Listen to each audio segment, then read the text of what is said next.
내년 아프리카에서 개최되는 WTO 강요 회의의 성공을 위해서 적극 협력할 것입니다. 또한 대한민국이 선도해온 투자 원활화 협정이 내년 WTO 강요 회의에서 공식 협정으로 채택될 수 있도록 노력하겠습니다.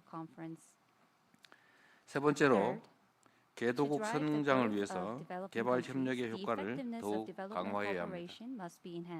우리 대한민국은 부산 글로벌 파트너십 포럼을 통해 개발 효과성 재고 방안을 지속 발전시켜 왔습니다. 대한민국이 다자개발은행 개혁 로드맵 평가 보고 체계 채택도 주도했던 만큼 앞으로도 다자개발은행 개혁 노력에 적극적으로 동참하겠습니다. 대한민국은 앞으로도 개도국에 더 많은 혜택이 돌아갈 수 있도록 회원국과 긴밀히 협력할 것입니다. 동료 여러분,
olmasını temenni ediyorum. Artan korumacılık, yüksek küresel borçluluk, hızla yaşanan nüfus, rekabet baskısı ve jeopolitik gerilimler küresel büyüme görünümünü zayıflatıyor. Bu nedenle G20'nin sürdürülebilir kalkınmayı destekleyen ve kapsayıcılığı güçlendiren bir anlayışla işbirliğini daha da derinleştirmesi gerekiyor. 2030 sürdürülebilir kalkınma hedeflerinin esasını oluşturan kimseyi geride bırakmama taahhüdümüze rağmen bugün dünya genelinde her 10 kişiden biri hala aşırı yoksullukla mücadele ediyor. 2024 yılında %9 azalan toplam küresel kalkınma yardımlarının 2025'te %17'lere varan düşüşleri görmesi bekleniyor. Bu durum maalesef Afrika kıtası için çok büyük kayıplara işaret ediyor. Komşusu açken tok yatmayan bir anlayışın temsilcisi olarak üzerimize düşen sorumluluğu her türlü menfi koşula rağmen yapmaya devam ediyoruz. Resmi kalkınma yardımlarımızı 2023'te 6,8 milyar dolar seviyesinden 2024 yılında 7,4 milyar dolara çıkarttık. Ancak bu yardımlarla hedeflenen menzile ulaşmak imkansızdır. Özellikle en az gelişmiş ülkelerde yerel kaynakların harekete geçirilmesi suretiyle sürdürülebilir kalkınma için finansman modelleri geliştirilmesi önemsiyoruz. Bakınız, karşı karşıya olduğumuz sınamalar sadece en az gelişmiş ülkeleri değil, tüm ekonomileri etkisi altına almıştır. Küresel finans krizi öncesinde ticaret küresel büyümenin en güçlü motoruyken kriz sonrası dönemde tablo köklü biçimde değişmiştir. 1987-2007 döneminde dünya ticareti yıllık ortalama %7 oranında artarken 2008-2024 döneminde %3'lere gerilemiş, küresel büyümeye katkısı belirgin şekilde zayıflamıştır. Bugün küresel ticaretin yeniden canlanması için daha köklü bir uluslararası işbirliğine, yeni politika araçlarına ve sürdürülebilir tedarik zincirlerine ihtiyaç duyuyoruz. Uluslararası ticaret kurallarının kalkınmayı destekleyecek biçimde güçlendirilmesini ve bilhassa Dünya Ticaret Örgütü'nün özel ve lehte muamele ilkesine bağlılığımızın teyit edilmesini mühim görüyorum. Kıymetli katılımcılar, bugün dünya genelinde toplam borçluluk oranı küresel hasılanın %324'üne ulaşmış durumda. Türkiye'de ise bu oran %89 seviyesinde seyrediyor. Bu görece düşük borçluluk düzeyi bize hem yapısal dönüşümü hızlandırmak hem de yatırımlar için ilave kaynak ayırmak için önemli bir mali alan sağlıyor.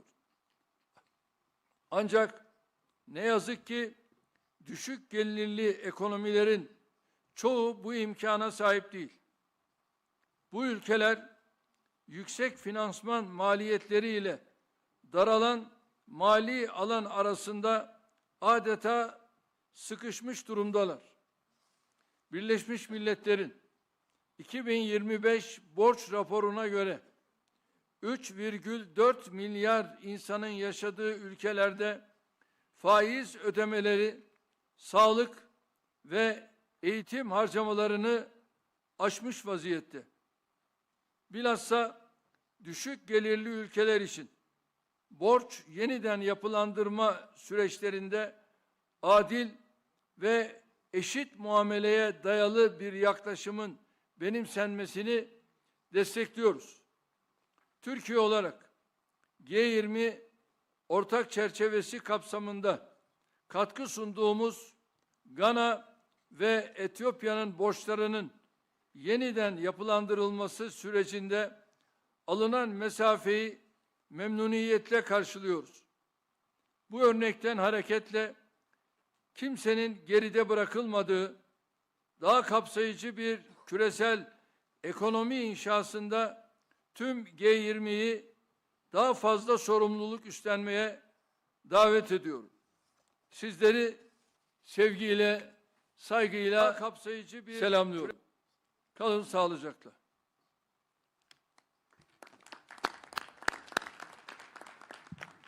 Thank you, President Erdogan. I wish to apologize that there was a system failure, particularly with Channel 11. We are now going to get a direct translation from the interpreter.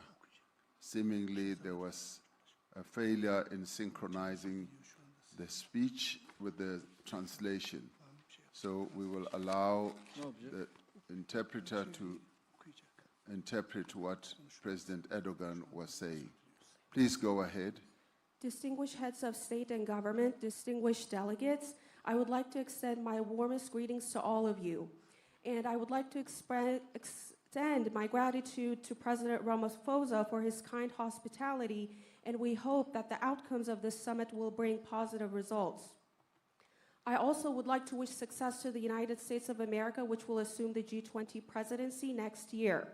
With issues such as rising protectionism, elevated debt levels, a rapidly aging population, and intensifying competition, in addition to geopolitical tensions, all of these issues are creating a major weight on global growth outlook.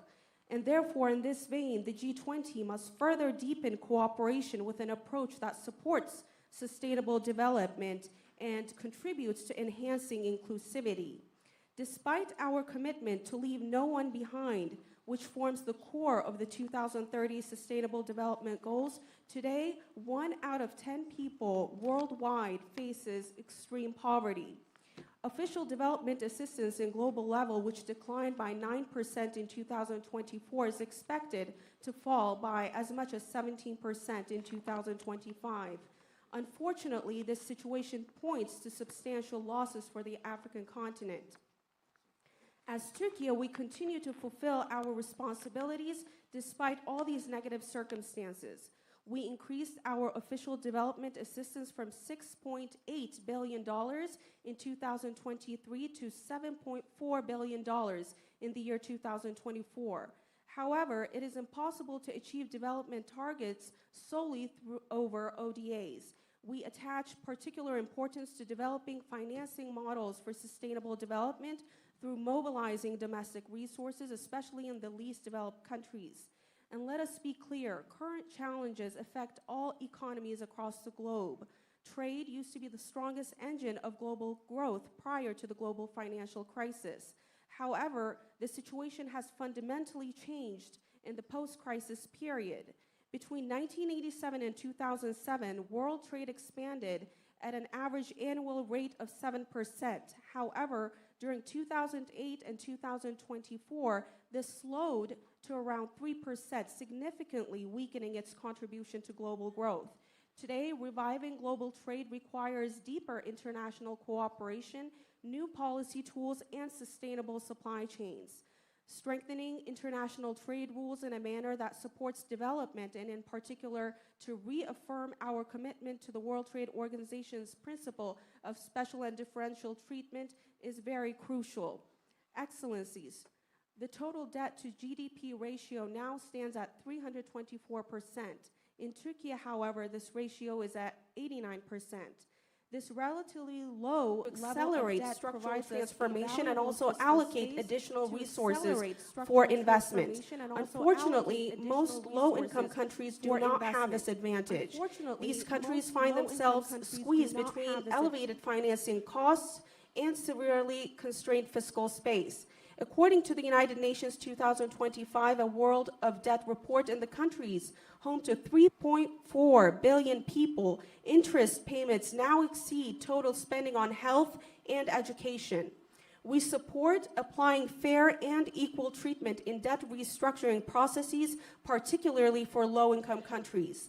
As Turkey, we welcome the progress made in the debt restructuring of Ghana and Ethiopia, to which we have contributed under the G20 Common Framework.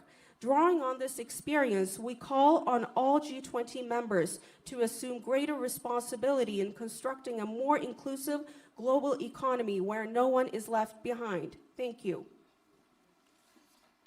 Thank you. Thank you, President Erdogan.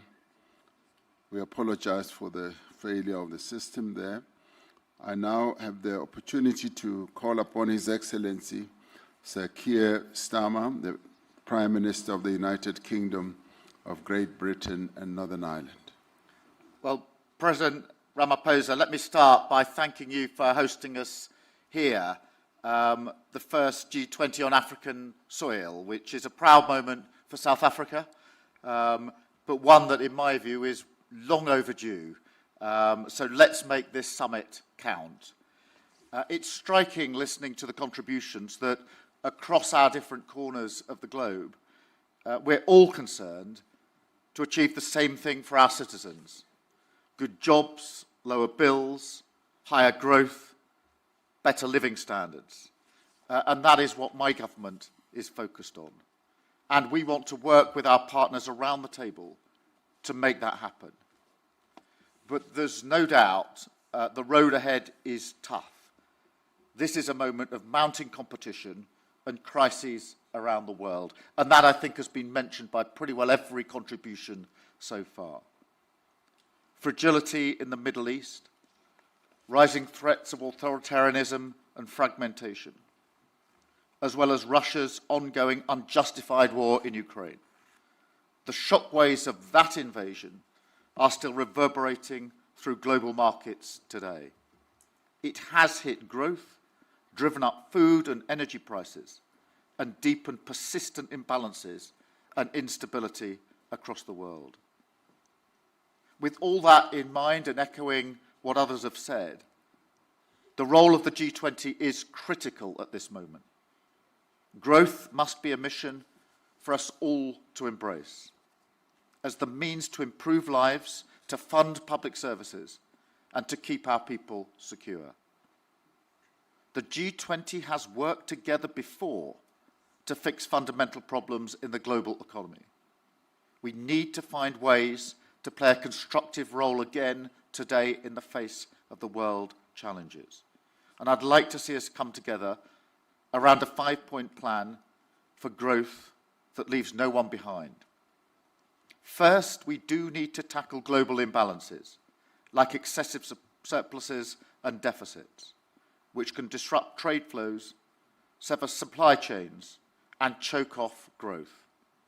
For deficit countries, that means acting to stop unsustainable borrowing and prioritise the investment and structural reforms that drive up growth. For surplus countries, it means taking action to reduce subsidies and other trade distortions, as well as measures to boost domestic consumption. Second, we should promote open and balanced trade, taking steps to liberalise trade where we can, with new agreements that lower tariffs and barriers and return to the stability and certainty that business needs. This is a real priority for my government, and I'm proud of the agreements we've reached and the progress that we've made with partners like India and the EU, benefiting our economies and creating new opportunities for our people. Third, in an era of instability, we need to make our economies more resilient. In the UK, this means an unshakable commitment to fiscal discipline.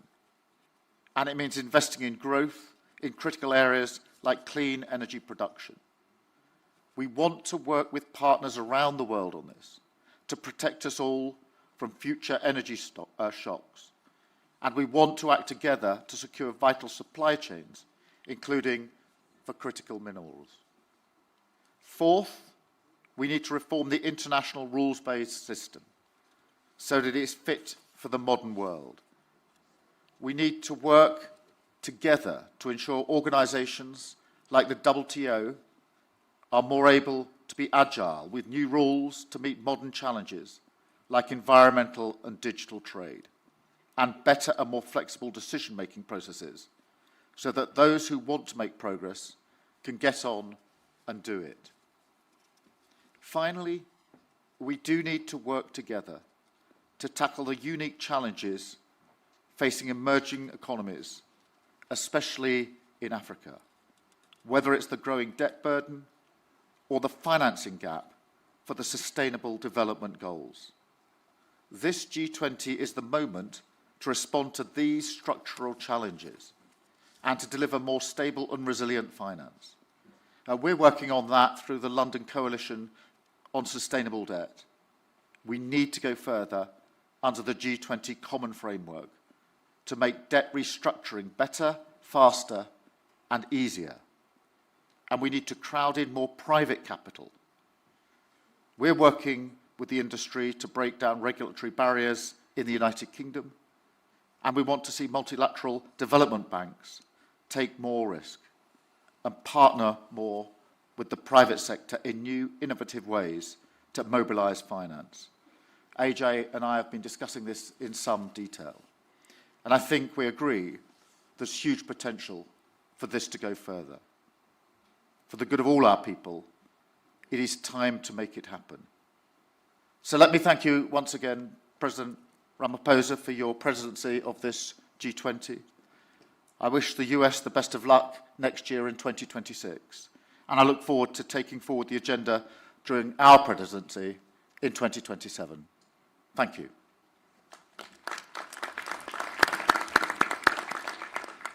Thank you very much, Prime Minister Sama.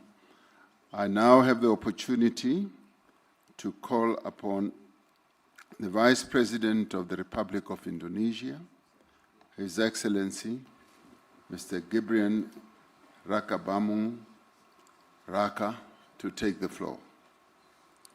Your Excellency, President Ramaphosa, Excellencies, leaders of G20 countries, let me begin by conveying warm greetings from President Prabowo to President Ramaphosa. Also deep appreciation to the government of South Africa for the warm hospitality and excellent arrangement. We commend South Africa's leadership in steering the G20 through a challenging year. This is a historic G20 summit, the first being held on African soil. This milestone marks a profound shift where the Global South is no longer a bystander, but a co-driver of Global South. Excellencies, Indonesia believes that global growth must not only be strong, but also fair and inclusive to uplift each and every nation. Indonesia welcomes the G20's focus on sustainable finance, yet ambition must go further to close gaps and to pursue adaptation, mitigation, and transition that is just and fair.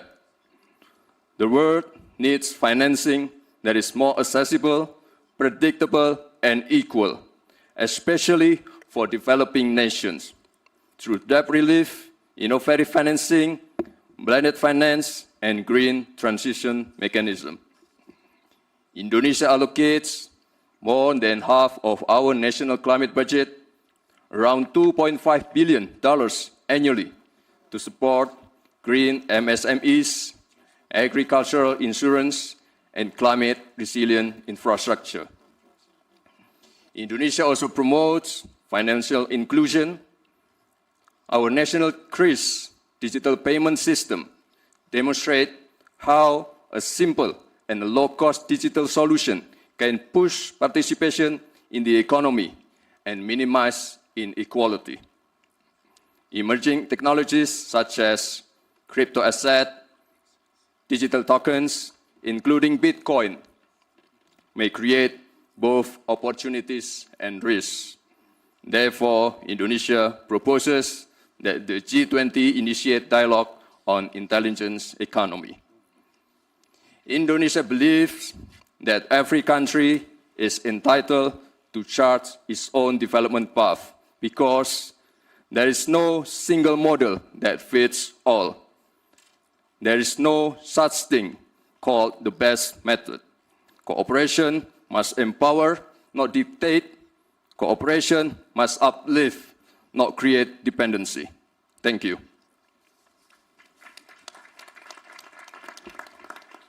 Thank you very much, Vice President. I now would like to call upon the Honorable Minister of Foreign Affairs and International Trade and Worship of Argentina, Ms. Pablo 𝐼𝐻𝐿 Magrey.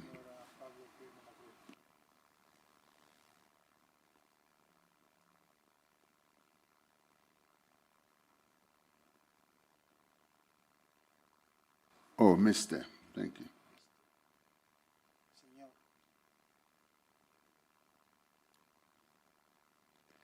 Is it switching on? No? Looks like somebody wants to silence you. There we go. Sorry. Thank you, Chair. I would like to express our gratitude to the government of South Africa and President Ramaphosa for the generous hospitality extended to us by your country during this year. Your presidency has invited us to reflect through the lenses of solidarity, equality, and sustainability. allow me to outline our perspective on these pillars.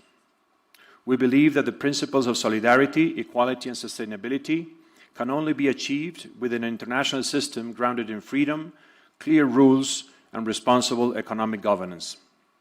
Economic growth remains the foundation for job creation, investment, and resilience in our economies. Such growth depends on policies that promote stability, innovation, and private sector development within a predictable framework grounded in the rule of law and a market-based economy, as highlighted in the G20's foundational declarations. Argentina has learned firsthand that long-term growth is only possible when supported by sound public finances. Fiscal imbalances contribute to inflationary pressures, limit investment, and erode economic confidence. Addressing these imbalances through responsible fiscal management and expenditure control is critical. In this context, solidarity can only be effective when growth rests on a stable macroeconomic environment, a legal order that protects private property, and clear rules that expand opportunities for private sector development and all individuals in our society. Associated with this is equality of opportunity, which is both achievable and desirable when grounded in the principle of equality under the law.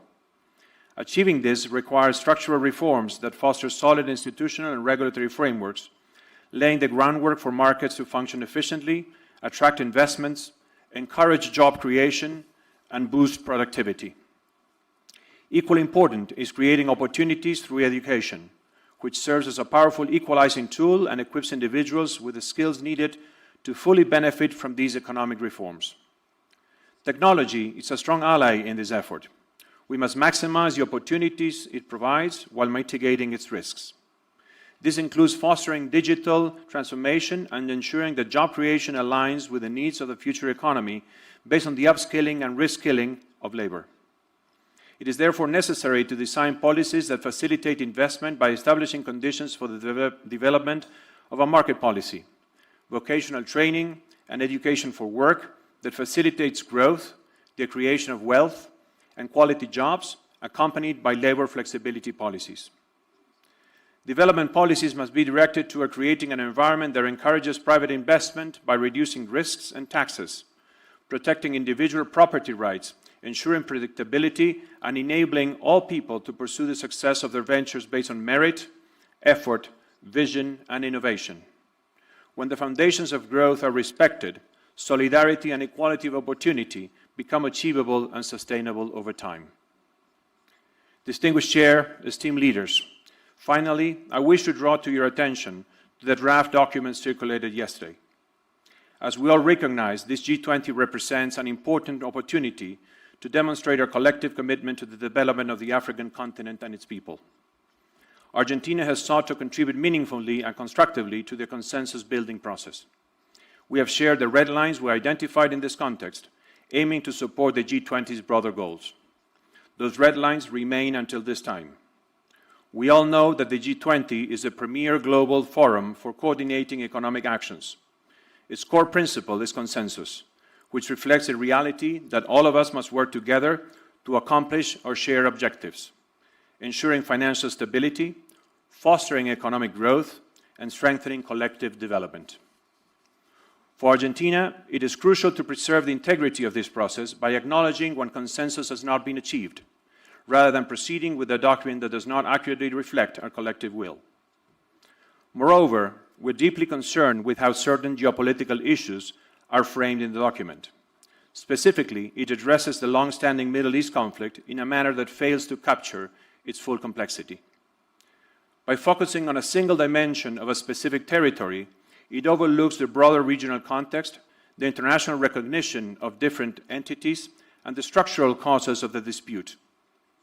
In this regard, I wish to recall the recent adoption of UN Security Council Resolution 2803 on November 17th, which emphasizes the international community's support for a just and lasting peace in the Middle East, while calling for a comprehensive, fair process to address all aspects of the conflict.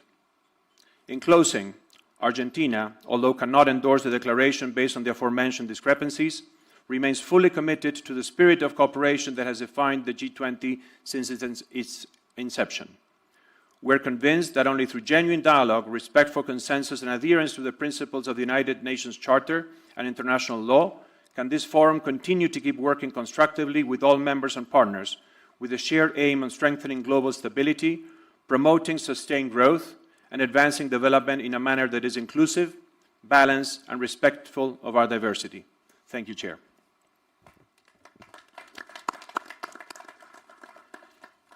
Thank you very much, Minister. We note with deep respect the views expressed by Argentina. We will recall that in our last G20 summit in Brazil, Argentina was given the opportunity, following the various discussions that led to the consensus and agreement on the declaration, it was given the opportunity to voice its misgivings about certain parts of the declaration as it was adopted. And similarly, we have given Argentina the same opportunity, that they should, in their presentation, be able to raise issues that they are concerned about. We should take courage in knowing that that does not, in the end, mean that the declaration is nullified or rejected. It is a declaration that has been adopted by all of us here present.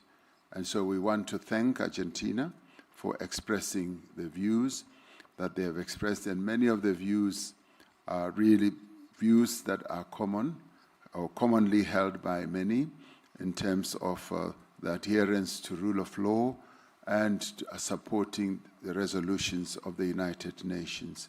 So we thank you, Minister, for putting Argentina's position forward, and we will, with great respect, move ahead with a declared, with an accepted declaration as the G20. Thank you very much. We then move on and ask His Excellency Mr. Edgar Amador Zamora, Minister of Finance and Public Credit of the United Mexican States. Please go ahead, Minister. Thank you, Your Excellency. Distinguished leaders of the G20 and invited countries, heads of international organizations. On behalf of the President of Mexico, Claudia Sheinbaum, I wish to extend our sincere congratulations to President Cyril Ramaphosa and to the South Africa team for an outstanding leadership of the G20 this year, and for convening the historic Leaders Summit, the first ever held in African soil. Mexico is a country deeply involved in the promotion of peace as a basis for justice, fair trade, social equity, gender equality, cooperation for development, and respect for human rights. Economic welfare and cooperation for development are shared responsibility among nations. In a world defined by interdependence, no country can isolate itself or prosper at the expense of others. Choosing cooperation is, in essence, choosing a common future grounded in justice. The expansion of trade can drive employment, raise incomes, and reduce poverty, all core dimensions of sustainable development. Moreover, international trade fosters the global adoption of green technologies, serving as a powerful mechanism to accelerate the transition toward low-carbon, resource-efficient economies. However, the expansion of global trade also brings complexities. While it has fueled global economic growth, its benefits remain unevenly distributed. It promotes the exchange of knowledge and culture, yet disparities persist in labor protection and social inclusion, particularly for women and underserved communities. Environmentally, trade can advance green standards and technologies, but it also contributes to emissions, overexploitation of resources, and biodiversity loss. The question, therefore, is how to ensure that global trade benefits are shared equitably and if directly contributes to sustainable development and shared prosperity. The multilateral trading system recognizes that when trade is fair, transparent, and properly regulated, is a key driver of development and a tool for lifting millions out of poverty. Trade must serve people, generating well-paid jobs, fair wages, and opportunities that foster social inclusion. In the economic sphere, Mexico promotes a strategy of shared prosperity that places workers at the center of decision-making processes, recognizing that decent work is the foundation of a better quality of life. In this sustainability dimension, our priority is to prevent, reduce, and reverse environmental degradation while fostering a circular economy. Our national energy policy advances renewable sources and accelerates the transition toward cleaner production and consumption patterns, while ensuring equitable access to water as a fundamental human right. Through the Plan Mexico, we are empowering MSMEs by integrating them into national and global value chains, facilitating access to credit, digital tools, and capacity building program is essential for equitable growth and innovation. At the same time, we are investing in human capital, aligning education and training systems with the skills needed for the green and digital transitions. Environmental sustainability lies at the heart of Mexico's industrial and trade policy. We promote investment that meets standards on water reuse, clean energy, and solid waste management, with encouraging community-centered business practices. Environmental responsibility and resource efficiency are not obstacles to competitiveness. They are its foundation. Moreover, ensuring debt sustainability, particularly in less developed countries and vulnerable economies in Africa and Latin America, will strengthen those nations and create a more resilient and sustainable international financial system, where the benefits of trade and cooperation can reach all populations. Mexico has supported instruments for debt treatment such as the Common Framework and the G20 Ministerial Declaration of Debt Sustainability. We have also developed a sustainable debt management strategy by using debt instruments under favorable conditions, including local currency and fixed interest rate bonds. Through sound public budget management, Mexico has increased investment in social protection and education above 6% and 4% in real annual terms, respectively. Thus, we advocate for international debt frameworks that enables this development-oriented approach, preserving fiscal space for health, education, and sustainable infrastructure. The G20 must lead by example in implementing the 𝐬𝐫𝐸 commitment, strengthening the Common Framework, and expanding it to include middle-income and climate-vulnerable countries is both a moral and economic necessity. The G20, the United Nations, and international financial institutions must act in coherence. Mexico calls for an advancement of its synergies between the 𝐸𝐫𝐸 Action Platform, the Pact for the Future, and G20 Financial Track. Finally, Mexico believes that the strength of the G20 lies not only in its economic power, but in its collective moral responsibility. Let us lead with courage and conviction to make trade fair, debt sustainable, and development truly inclusive. Thank you very much for your attention. Thank you. Thank you indeed, Minister. I now have the privilege to call on the Minister of Foreign Affairs of the Kingdom of Saudi Arabia, Prince Faisal bin Farhan Al Saud, to take the floor. بسم الله الرحمن الرحيم. بسم الله الرحمن الرحيم. فخامة الرئيس سيريل رامافوزا، الحضور الكرام، يسعدني أن أشارك في قمة هذا العام في مدينة جوهانسبرغ تحت شعار التضامن والمساواة والاستدامة.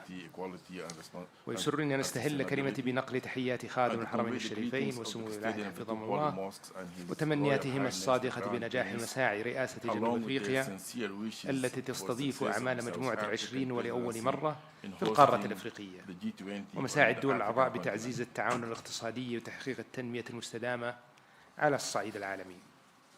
الحضور الكرام، تؤكد المملكة العربية السعودية دعمها الكامل للجهود الرامية إلى إصلاح منظمة التجارة العالمية وتعزيز نظام تجاري متعدد الأطراف عادل وشفاف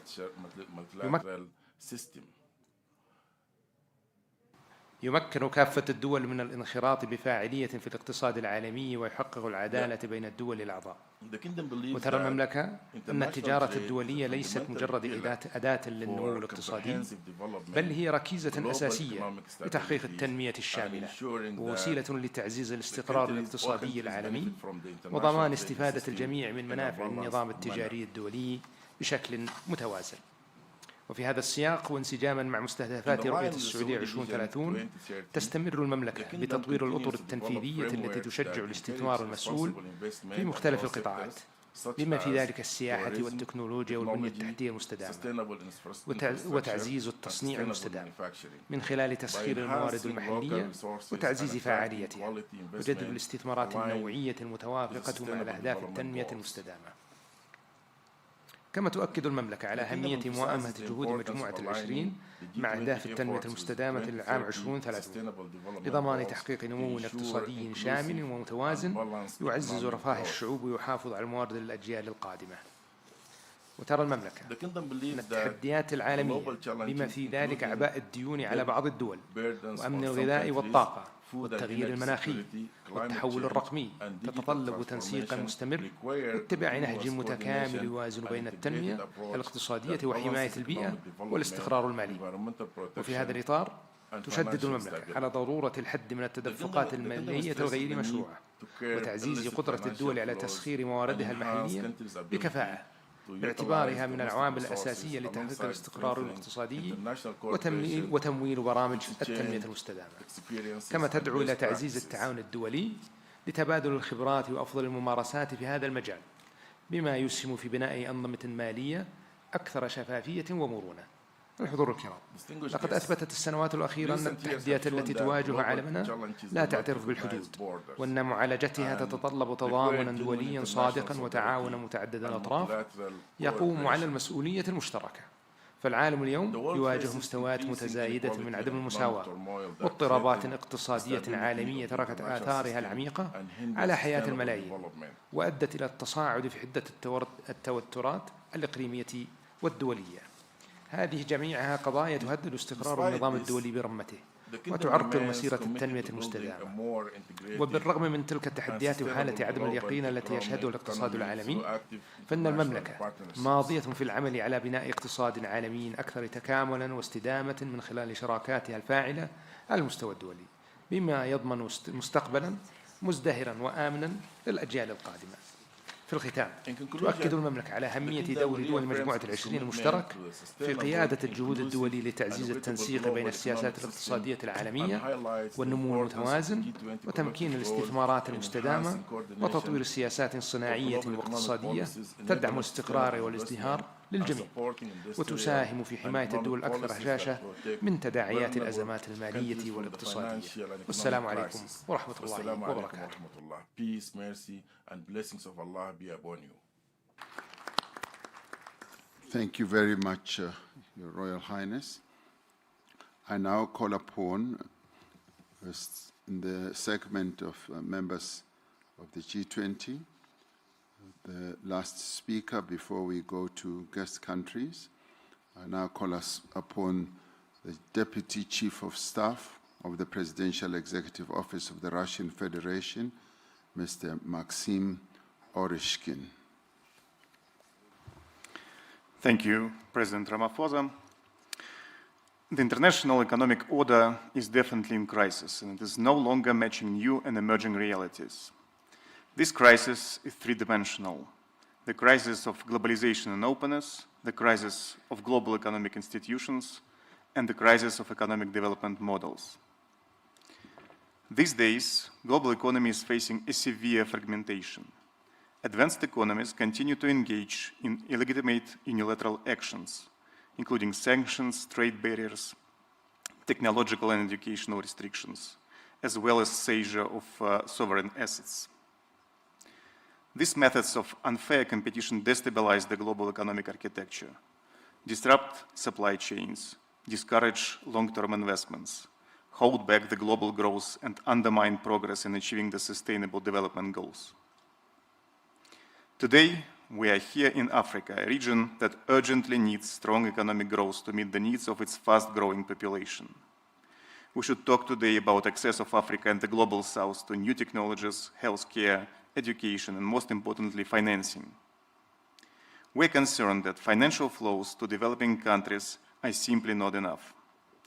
Even the official development assistance came to a steep decline in 2024 of 7.1% and is projected to fall further. While Africa is in dire need of capital inflow, total net borrowings by G7 governments, according to the IMF data, will reach almost $3 trillion this year. By the way, it equals to total GDP of the whole African continent. Mounting sovereign debt of several G7 countries pushes them to the verge of fiscal collapse. Artificially inflated financial bubbles may trigger a knockdown to the global economy. If we look at the international financial institutions, they are currently deviating from development finance to military expenditures. Thus, financing goes back to the Western economies, and in many cases through the corruption schemes in Ukraine. The World Bank, for example, has provided Ukraine with more aid in 3 years than to all African countries combined. Moreover, African economies face biased rejections and complicated procedures of funding from the World Bank and the IMF. Definitely, all these institutions should be reformed to benefit the Global South. Dear colleagues, global economy and its growth structure has already changed. BRICS and countries of the Global South now form the dominant driver of global growth. We have the talent, the resources, the technology, and the capacity to drive growth and improve the lives of our people. Unlike in previous decades, the Global South economies are ready this time to move forward with their own platform for economic growth, based on their own solutions. In technology and education, in trade and connectivity, in finance and investments. The rise of this emerging platform of growth becomes more evident with each passing year. The fact that growth in the 21st century will come mainly from the Global South is indisputable. We call the G20 to get back to the fundamentals of sustainable development. It means poverty reduction, social inclusion, and environmental sustainability. This should be based on sound economic development, which includes fighting protectionist and illegitimate unilateral measures, including sanctions, tariffs, technological and educational restrictions. To fulfill this mandate, the G20 should stay a multilateral platform for coordinated action acting in solidarity, equality, and sustainability. Russia is ready to play an important role in this process. Thank you. Thank you. Thank you very much. Thank you, Your Excellency. That concludes for us the segment of the members of the G20 speeches. We now move on to section B, which is guest countries, who will, as we have to conserve time, be limited to 3 minutes each.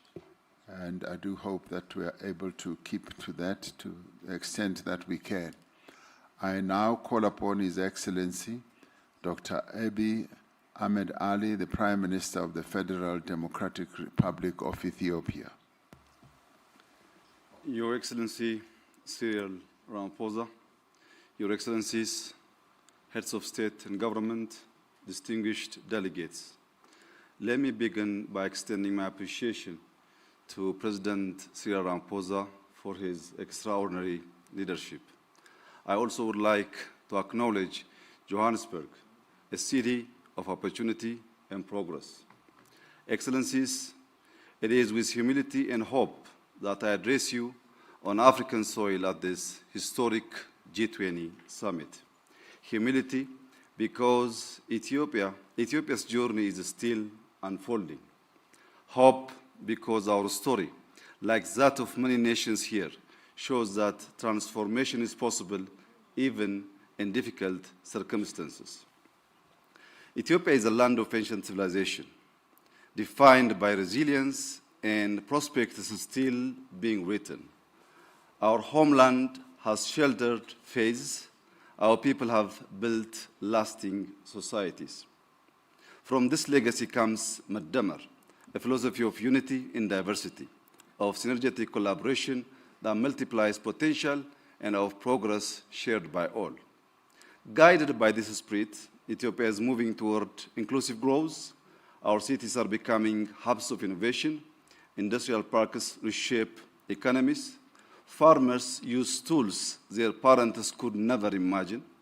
Young entrepreneurs and building businesses that were impossible to dream of a generation ago.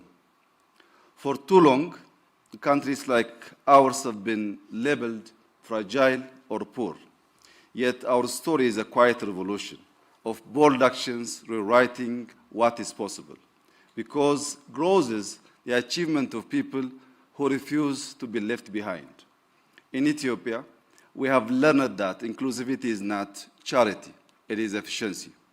When every farmer, entrepreneur, and innovator shares in progress, the economy becomes self-sustaining. Our journey has been tested by drought, conflict, and global shocks. Yet from those tests emerges transformative renewal. We are investing in renewable energy that powers both homes and hope, digital infrastructures that connect citizens, and green agriculture turning smallholder farmers into climate champions. Excellencies, we're not here to speak of despair. We're here to speak of possibility and of shared responsibility. In that spirit, let me highlight 3 priorities. First, debt. Ethiopia has engaged actively with the G20 common framework to unlock resources. Debt relief must translate into investments that empower people and secure the future, including educated children, modern hospitals, and resilient infrastructure. Second, climate. Through our Green Legacy Initiative, Ethiopians have planted over 48 billion seedlings, restoring soils, watersheds, and hope ecological restoration must become the new global investment landscapes, supported by debt for climate swaps and green value chains that reward nature and communities. Third, energy and digital transformation. The Grand Ethiopia Renaissance Dam symbolizes Africa's renewable ambition. We are expanding into solar, wind, geothermal, and nuclear power, and we envision an Africa energy network that drives industrialization while achieving net zero emissions. Through Digital Ethiopia, we have liberalized telecom, expanded broadband, and advanced digital finance. By 2030, we aim to complete our national digital public infrastructure, integrating IDs, payments, and data platforms to serve citizens. For Ethiopia, artificial intelligence is a tool for inclusion, helping predict droughts, diagnose diseases, and support local language, ensuring technology works for all. Excellencies, Ethiopia's journey mirrors that of many emerging economies. Our success offers lessons, our challenges offer insights. Inclusivity and sustainable growth is both a practical and a moral imperative for our continent. It requires humility to reconsider what we treasure and courage to redefine what we value. I propose that the G20 adopt a new lens, measures resilience as growth. Let us count not only GDP, but the capacity of societies to withstand and adapt, because that ultimately is what sustains development. Ethiopia stands ready, rooted in Maddamar, to contribute to this shared global journey. I thank you.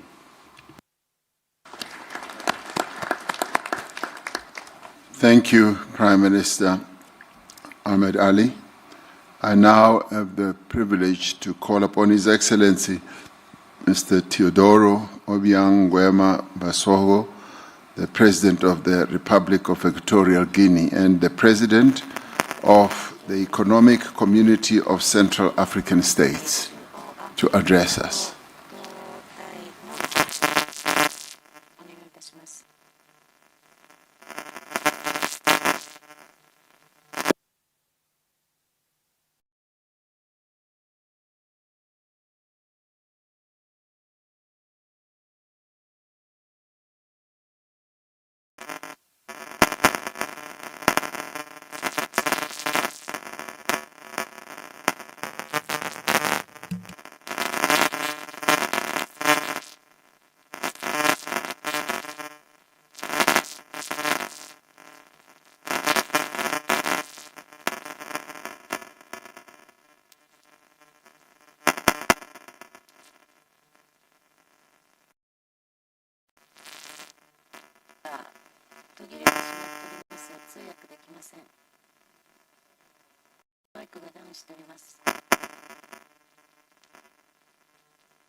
Okay, there seems to be a problem there which they will fix in a little while. I will come back to President Basogo.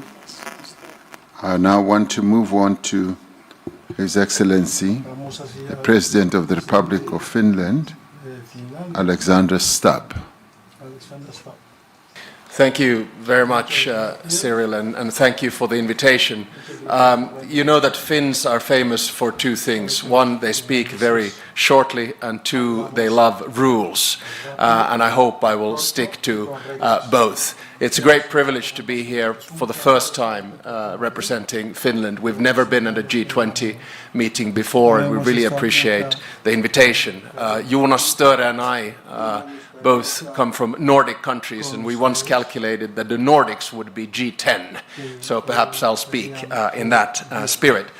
Cyril, for me, this meeting is very much a symbol of multilateralism. And what you are trying to do here is to bring a group of key countries together that have both demography and economy on their side. And you are doing it at a time when there clearly is a change in the world order, where I believe personally that the nexus of power is moving eastbound and southbound. And now I think all of us pretty much have a choice, and the choice is between multilateralism, which you are representing, and multipolarity.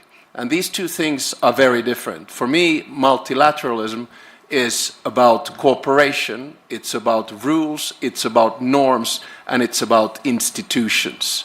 I like these rules because they are the ones that bring exactly the thing that you have up there on the board: solidarity, equality, and sustainability. My big worry right now is that the world is moving more in a multipolar direction. And multipolarity, though it gives power to nation states as such, is problematic because it's more transactional. It's more about deals, and therefore it's more prone to conflict.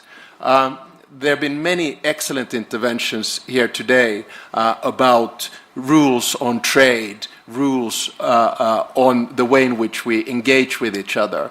My biggest worry right now is that we are not seeing enough multilateralism in three key conflicts that have been raging around the world. One, Russia's war of aggression in Ukraine. Two, the situation in Gaza. And three, the situation in Sudan. So I hope that we lean towards multilateralism. And let me say, coming from a small country, what I believe the West should do in this. I think the West should understand that the multilateral institutions that were created after World War II and that were upheld after the Cold War, the power structure of them is right now unfair. it needs to be changed. We need to distribute power in a world that exists today, not the world that existed in 1945. That is the best way for us to drive multilateralism and get it back on track. Thank you very much. 3 minutes and 12 seconds.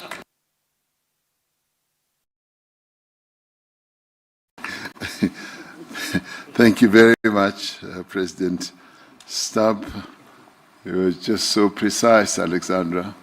That's the Nordic spirit, I take it.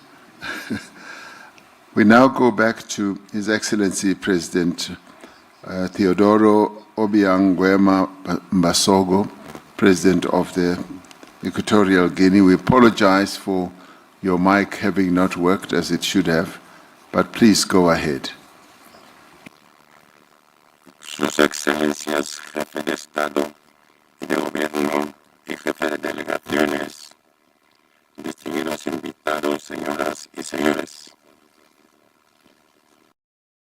Me dirijo a ustedes en nombre de la Comunidad Económica de los Estados de África Central.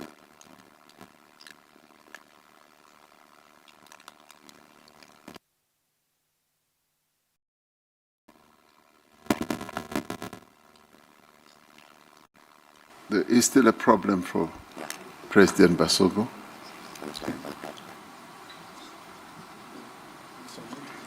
My apologies again, President. The technicians told me that they had fixed it, but it seems like they still need to do a little bit more work. And with that in mind, I will move on, and we will give you double the time. I will move on to His Excellency, the Prime Minister of Ireland, Mr. Michael Martin. Thank you very much indeed, President Ramaphosa, and congratulations to you and to South Africa on your G20 presidency, the first on African soil. And your drive and commitment to using this important forum to tackle very important issues is deeply appreciated, and Ireland has been very honoured and privileged to have been in a position to work with you across all work streams over the past 12 months. Our world is ever more interconnected and interdependent, and working collaboratively is the best way we can serve our people. Our long-standing commitment to international law, multilateralism, and active engagement in international fora motivates us to advocate for an inclusive international system that leaves no one behind. And in that context, there is an urgent need to end war and conflict. War and conflict damages and undermines economy and economic growth. And in that context, there must be renewed efforts to end the illegal invasion of Ukraine by Russia and the war that has ensued, and also the horrors of Gaza and the appalling situation in Sudan. We must work very hard to end these wars in addition to the many other conflicts. Ireland advocates for economic growth to be inclusive, to be resilient, and to be environmentally sustainable. And our focus has always been on investment in human capital in terms of education and training as the key underpinning of economic growth into the future. Economic growth has to contribute to equality, to poverty reduction, and must align with international commitments on climate change and environmental protection. Ireland welcomes the G20 efforts that support inclusive growth on the African continent and beyond, seeing this as an endorsement of the Agenda 2030 commitment to reach the furthest behind first. Women's economic empowerment is crucially important as a direct pathway towards gender equality, poverty eradication, and inclusive economic growth. Ireland values policy interventions that support investment in local and regional value chains, which support quality jobs creation, raise living standards, and enhance resilience. Digital inclusion is a key enabler of a growing economy, and we're supportive of work to develop a fair and inclusive digital economy with effective rules for digital trade. Trade and investment need to create opportunities for those considered the furthest behind, particularly women and marginalised groups. And Ireland, along with the European Union, is committed to an open and rules-based multilateral trading system with a modernised WTO at its core. The rules and the standards that the WTO provides are crucial for all of us who depend on global trade and allow all trading nations to benefit. The stability and the predictability provided by the rules-based multilateral trading system is key in supporting sustainable development. It does have to, however, be modernised and must also address the impact of the increasing use of trade-distorting industrial policies. Growing debt servicing costs, as has been said, translates into reduction in many countries' expenditure on the core areas of health and education and social protection, again impacting their ability to reach the furthest behind first. Ireland supports the outcome of the Financing for Development Conference, the Seville Commitment, and we are supportive of the institutions and initiatives that assist countries with debt issues. And these include the G20, which has developed and is overseeing the implementation of the Common Framework for Debt Treatments, the Global Sovereign Debt Roundtable, and the Paris Club. And we continue to call, where appropriate, for reform and improvements of these institutions and initiatives. These priorities have guided our active engagement in the G20 this year, and we support South Africa in this endeavour. Thank you very much indeed, President. Thank you. Thank you, Taoiseach. I now would like to go back to His Excellency, President 𝐬𝐮𝐬𝐫𝐿𝐵𝐿𝐵𝐿𝐵. He will have been given a roving mic so that he can make his input. The fixed microphone does not seem to be working as well as it should. Go ahead, Your Excellency. Sus Excelencias, Jefe de Estado y de Gobierno y Jefe de Delegaciones, distinguidos invitados, señoras y señores. Me dirijo a ustedes en nombre de la Comunidad Económica de los Estados de África Central. Permítanme expresar mi agradecimiento a la República de Sudáfrica por su liderazgo y por el tema elegido para su presidencia del G20, a saber, solidaridad, igualdad y sostenibilidad. Esta cumbre de Johannesburg tiene lugar en un momento en que la arquitectura de la economía mundial aumenta las desigualdades en lugar de reducirlas entre las naciones. Durante décadas, nuestros pueblos han soportado los costos de un sistema desproporcionalmente a unos pocos y castiga a los más vulnerables. Sin embargo, nuestra región de África Central también ofrece soluciones globales. A modo de ejemplo, la cuenca de Congo constituye la segunda mayor masa forestal tropical del planeta y uno de los últimos grandes sumideros de carbono. El Golfo de Guinea garantiza la seguridad de rutas marítimas vitales. Nuestros suelos y minerales críticos desempeñan un papel clave en la transición energética y nuestra juventud representa un motor de innovación, siempre y cuando logremos liberar todo su potencial. Nos reunimos hoy en el G20, un foro que pretende ser el espacio donde las economías más influyentes del planeta dialogan sobre el futuro global. Sin embargo, permítanme recordar que ese futuro no puede constituirse ignorando las voces del sur global, ni repitiendo las fórmulas que han perpetuado las desigualdades entre las naciones. Para que el crecimiento económico sea inclusivo y sostenible y que no deje nadie atrás en nuestra comunidad,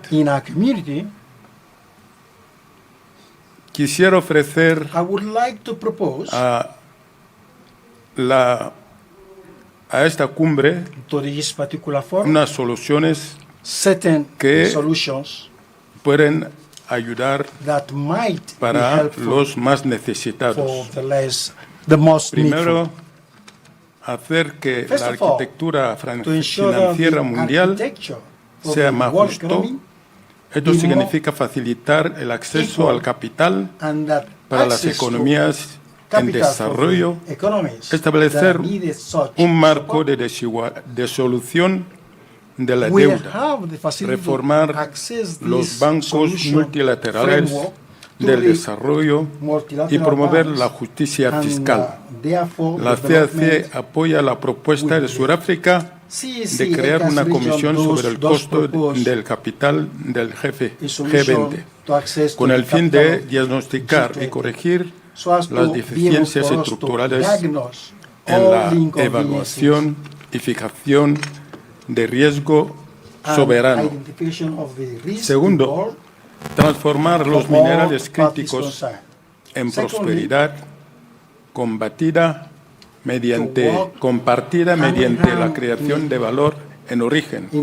Esto implica claramente desarrollar cadenas de valor locales, establecer normas que generen oportunidades, dividendos comunitarios y que garanticen la integridad ambiental, así como el vínculo entre lo humanitario, el desarrollo y la paz.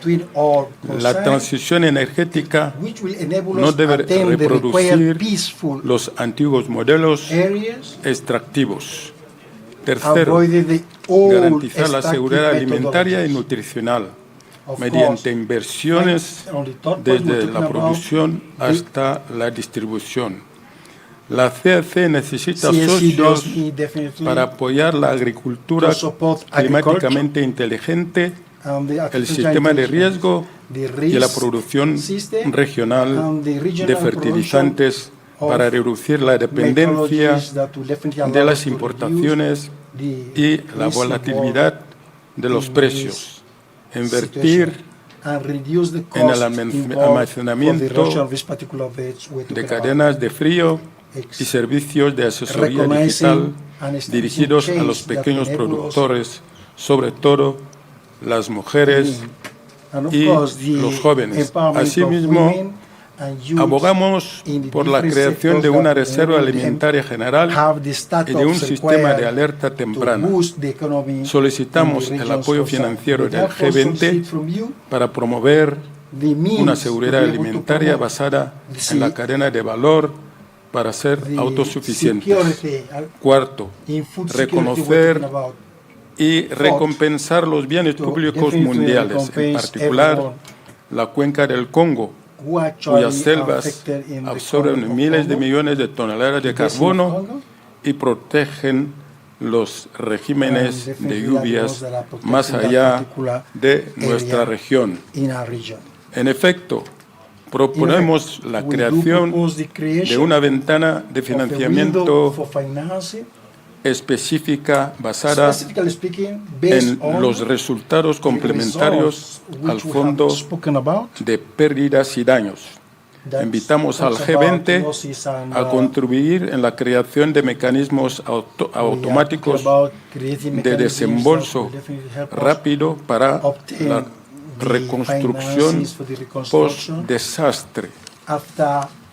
Quinto y último, poner al ser humano en el centro de la transición digital y de la inteligencia artificial. Esto debería impulsarnos a la inversión en infraestructuras digitales públicas y en la innovación inclusiva. Proponemos, por tanto, establecer un mecanismo de G20 para ampliar el acceso a la conectividad y al conjunto de datos abiertos para la inteligencia artificial de interés público, priorizando las lenguas y los contextos del sur global.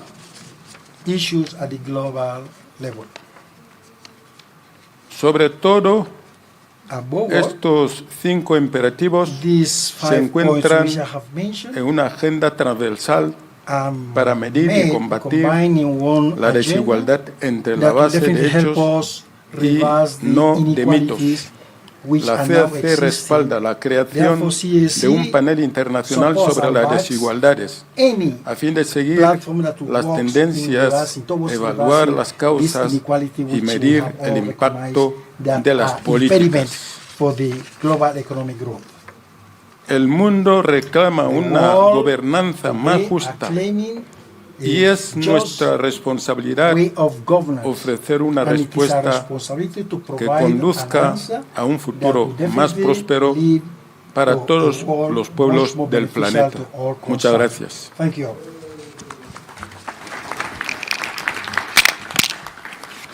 Thank you very much, President Basago. I now would like to call upon the Prime Minister of Jamaica and the Chair of the Caribbean Community, CARICOM, Dr. Andrew Michael Holness, to take the floor. President Ramaphosa, thank you for the kind invitation to participate in this important meeting. Please accept our commendations on South Africa's presidency. Excellencies, Jamaica supports the global agenda to make economic growth not only strong and sustainable, but also inclusive and resilient. Jamaica's story is one of social partnership and sacrifice.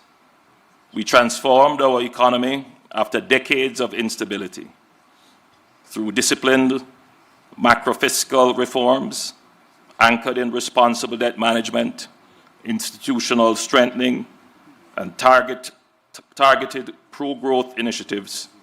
We reduced our debt, lowered poverty and unemployment, contained inflation, stabilized foreign exchange, and built robust reserves. Now, our focus is on translating the dividends of sacrifice into investments in our people. Getting the policy mix right is both an economic and moral imperative. Yet, one external shock can undo years of progress. Hurricane Melissa, a Category 5 storm, has devastated 7 parishes. Its impact will negatively affect our debt trajectory, and the road ahead will be challenging. This is our reality today. But it is also the recurring story of vulnerability told by small island developing states in CARICOM and indeed across the world. Global partnership will be essential to our recovery. The G20 commitment in 2021 to recycle SDR allocations led to the creation of the IMF Resilience and Sustainability Trust. This facility provides developing countries with relatively low-cost financing and longer maturities. We urge the G20 to preserve and strengthen this mechanism. We also call for innovative, flexible financing solutions, such as thematic bonds for climate adaptation and blended finance structures to support resilient infrastructure designed to meet the unique needs of climate-vulnerable economies. Jamaica further calls on the G20 to advance a rules-based, equitable, global trading framework that enhances predictability, flexibility, and resilience for small economies. This should include expanding access to targeted financing and risk insurance instruments tailored to the needs of SIDS, supporting technological upgrading and productive capacity enhancement, integrating multidimensional vulnerability indices into eligibility and financing terms across IFIs and climate funds, so countries can invest in resilience without compromising fiscal stability. Establishing a loss and damage financing window with clear rules-based triggers for timely and predictable support. Advancing a global skills and trade compact for SIDS to strengthen human capital, competitiveness, and inclusive growth. Excellencies, through these actions, the G20 can ensure that global trade and financial systems become more than engines of growth. They can become forces for shared prosperity, resilience, and sustainability, leaving no nation behind.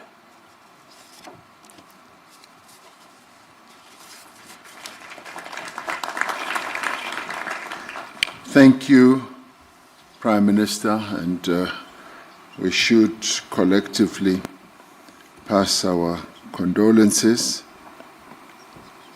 to you and the people of the Caribbean for the devastation that we all witnessed as you faced a huge calamity. We thank you for your steadfastness, and we thank you, and please pass on our greetings to the people of the Caribbean. We now call upon His Excellency, the Prime Minister of Malaysia, the Chair of the Association of Southeast Asian Nations, ASEAN, Mr. Anwar bin Ibrahim. I thank President Cyril Ramaphosa for his leadership and for South Africa for inviting Malaysia and as ASEAN Chair to this summit. We meet in a country and continent that has endured the most dehumanizing aspect of apartheid and colonization. The expectations from countries in the South is for G20 to pursue an agenda that is just and fair, to be unequivocal on our resolve to end the atrocities and colonization in Gaza, and the civil strife in the Sudan, and achieve an amicable resolution to the war in Ukraine. Malaysia has worked with our Asian neighbors in particular to manage political conflicts, tariff shocks, supply chain pressures, and rapid technological change. We have found that when policies are aligned and rules are predictable, shocks pass through with less damage. The lesson is clear. Resilience comes from common preparedness, not isolation. This lesson matters because the next disruption will likely to be harder to burden. Artificial intelligence will recognize labor markets at a pace our institutions will struggle to match. Without early investment in transitions, workers, especially the young and women, will face these shifts alone. We have seen the consequences before when societies were unprepared for globalization. Poor governance, grinding poverty, endemic corruption, resulting in stagnant wages, eroding trust, and the rise of politics that feed on grievance. With AI, destabilization becomes a real risk if countries enter this transition unprepared. This will be one of the defining challenges of our times. Now, countries, of course, must equip their people, especially the young, for the speed of technological change. Opportunities for trading and credible safety nets are essential. Small and medium-sized firms, which carry much of the employment burden, will need support. Global resilience cannot be built on fiscal exhaustion. Many developing economies now spend more on servicing debt than on education and investment. Countries need the capacity to invest ahead of disruption, not after. Multilateral development banks must be ready to deploy more quickly and work closely with countries to support the investments and build resilience. We are ready to work with all partners to meet this common challenge and to help sustain an open, predictable global economy that gives our people a fair chance to thrive. Thank you again.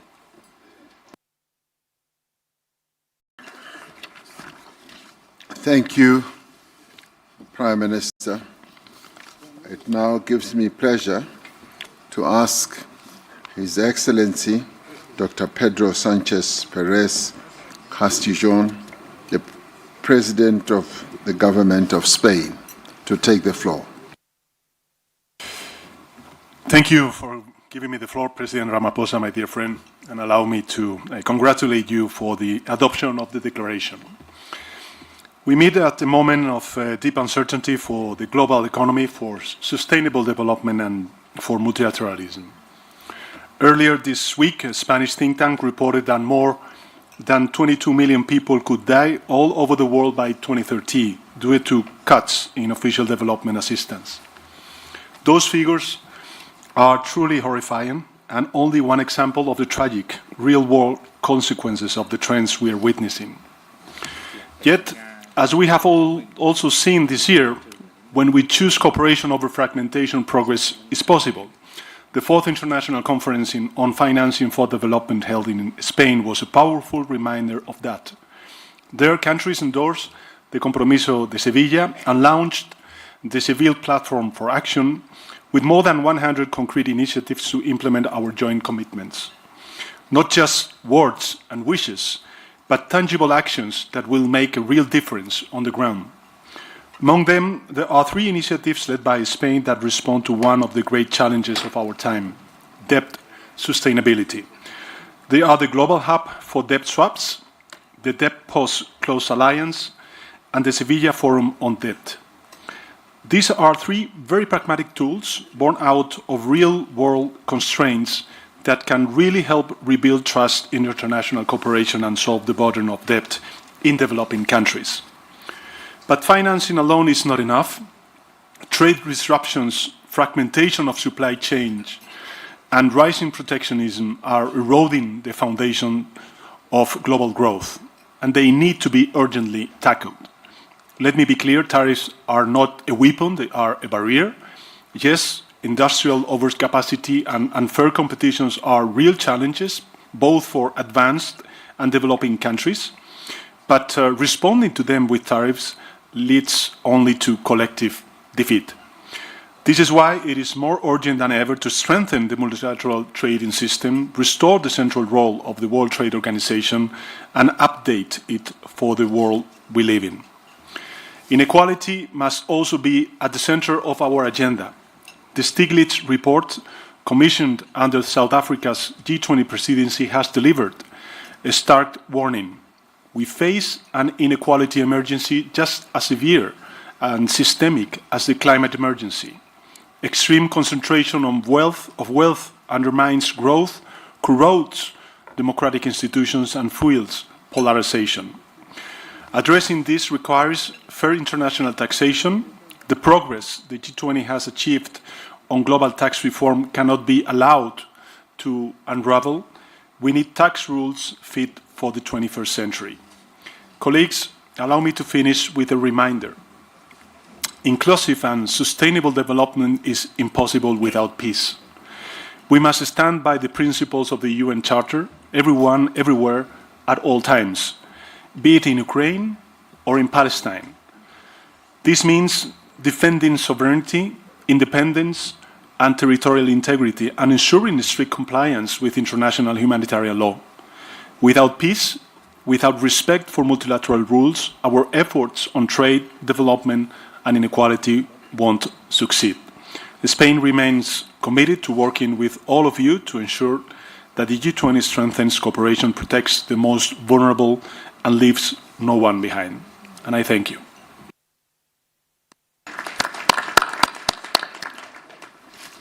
Thank you, my good friend, President Sanchez. I now call upon Her Excellency Dr. Nedumbu Nandi-Ndaitwah, the President of the Republic of Namibia.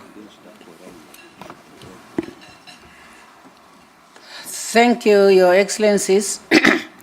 Namibia thank and congratulate Your Excellency President Ramaphosa, the government and the people of South Africa for bringing G20 to Africa, placing Africa's concern in the agenda of the summit, and for the kind invitation extended to my country. Guided by the African Union Agenda 2063 and the UN Agenda 2030 for Sustainable Development, the importance of addressing development priority from the African perspective cannot be overemphasized. Developing countries find themselves on debt trap as a result of capital high cost for developing countries based on the perceived risk that does not reflect the reality on the ground.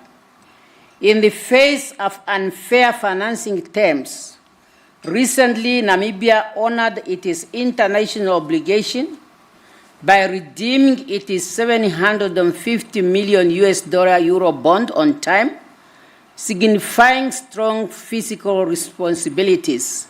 However, we are considered by decision makers as a risk country. We need a fair international financial institutions.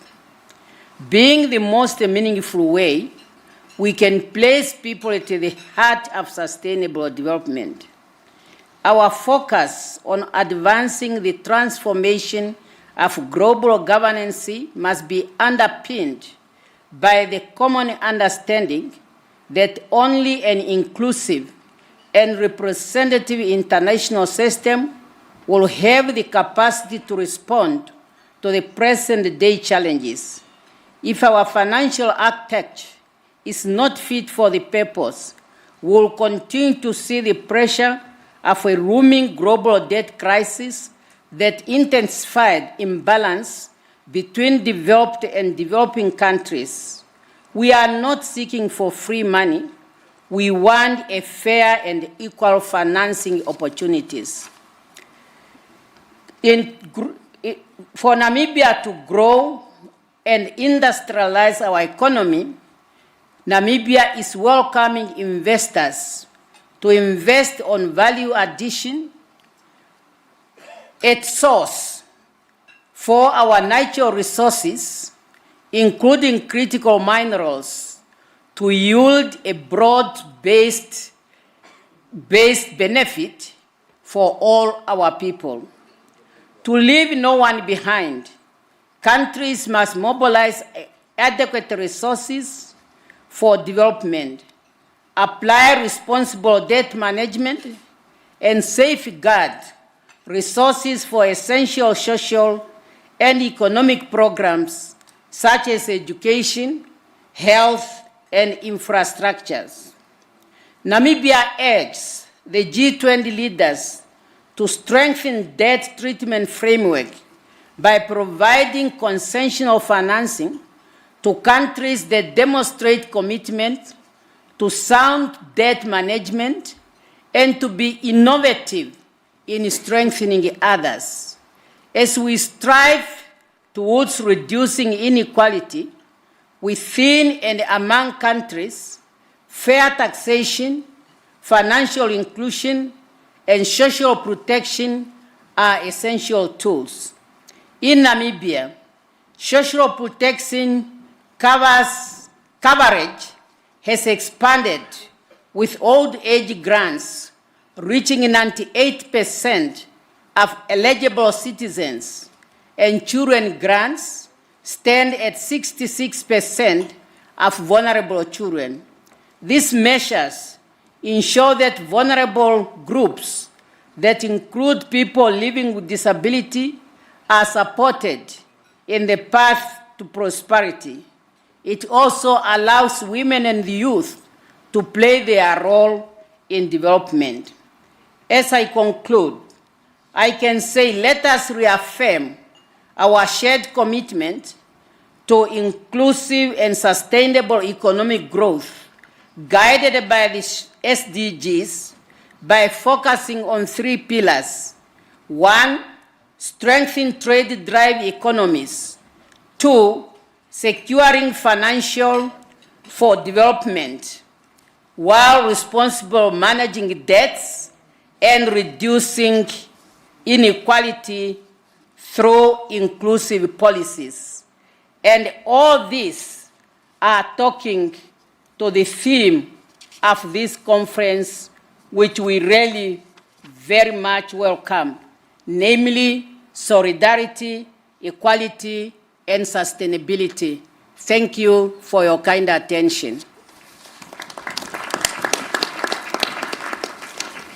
Thank you, President Nandi Ndaitwah,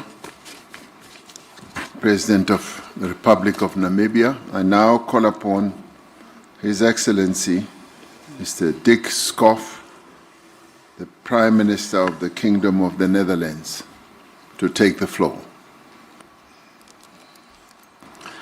Thank you, Mr. Chair. And as Minister of Finance, I will speak on behalf of the Netherlands. And I think it's important to emphasize this since I still have to fly back home with my Prime Minister.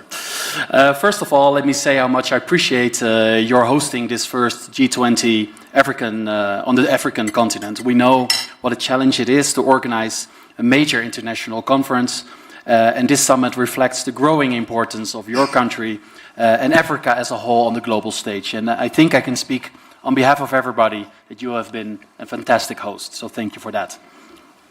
In the run-up to this summit, the Netherlands was pleased to work with you on key themes of your presidency: solidarity, equality, and sustainability. And as the world's 18th largest economy, we greatly appreciate the opportunity to be part of the G20 again this year. I would like to make some brief remarks on 3 topics that all feed into one another: economic growth, debt sustainability, and private capital mobilization. First, it's clear that we need economic growth in order to achieve inclusive and sustainable development. However, the most straightforward and direct way to unlock economic growth is to immediately end Russia's unjust and unprovoked war in Ukraine. Not only is it causing unbearable human suffering, it also continues to have significant negative global economic spillover effects. And it's the real reason scarce resources have to be invested in Ukraine.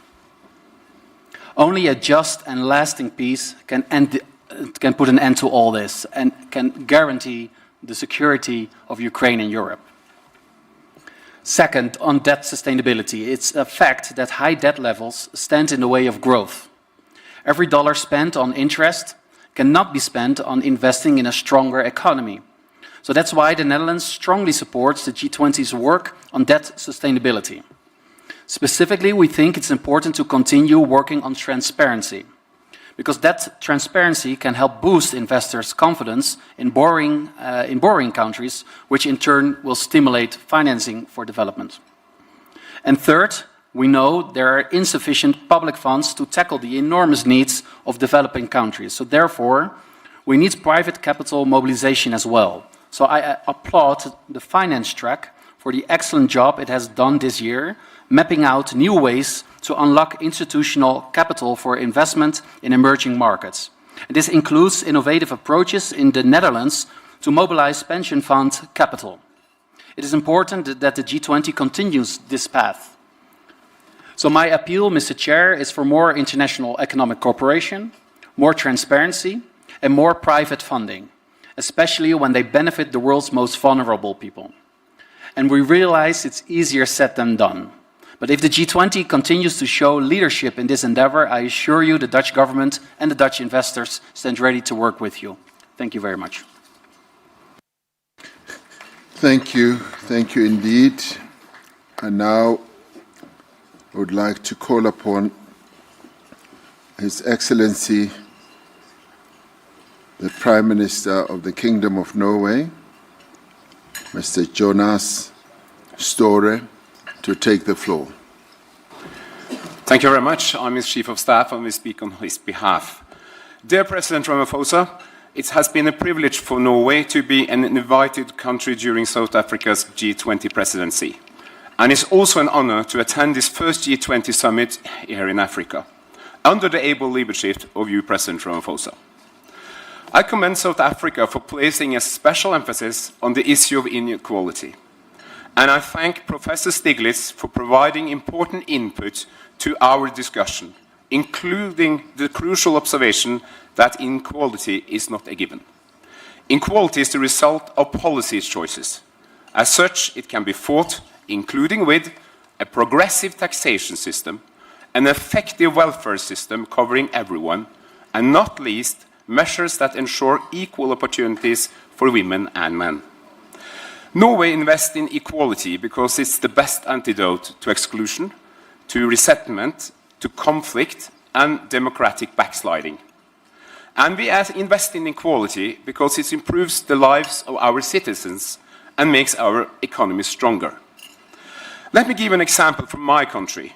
Research shows that increase in women's participation in the workforce from the 1970s and onwards has mattered just as much to our economy as our revenues from oil and gas.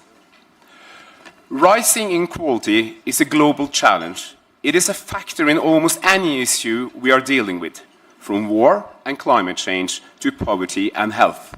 Inequality hampers development. Therefore, we fully support the objectives outlined for the International Panel on Inequality.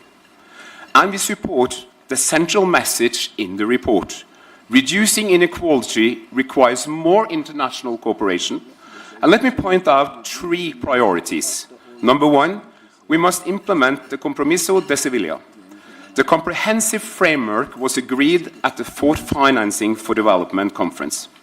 It provides a roadmap to address many of the issues also raised in the report by Professor Stiglitz. Secondly, we have to make progress on the WTO reform. Rule-based trades is crucial for economic growth and development. Multilateralism matters. It's on us to make sure that the next year's WTO ministerial meeting delivers and that Director General Ngozi has the backing she needs. Third, we should continue to strengthen multilateral development banks. Going forward, they will be the main source of development finance. The G20 plays a special role in making sure that they are fit for the task.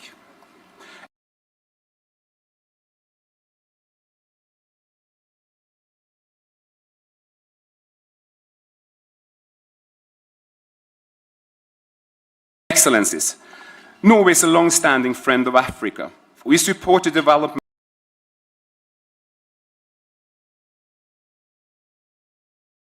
and aspirations of the people. Approximately 300 of you here has mentioned, especially the situation in Gaza, Sudan, and Ukraine. We support peace in Ukraine, and no one wants peace more than the Ukrainians themselves. We welcome efforts for peace, but for peace to ensure, it must be just and must be rooted in international law, respect the basic tenets of the UN Charter, and provide for the future security of Ukraine and for the rest of Europe. Thank you so much for your attention.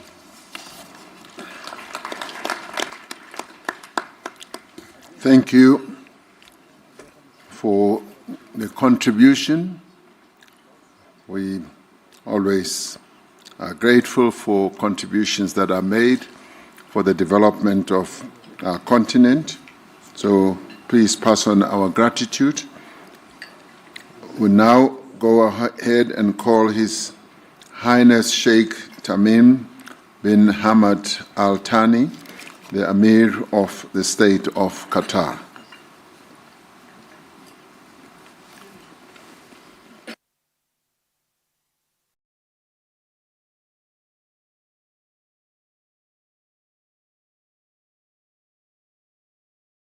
Okay, it does seem like the Sheikh should be in a bilateral somewhere. We will come back to him.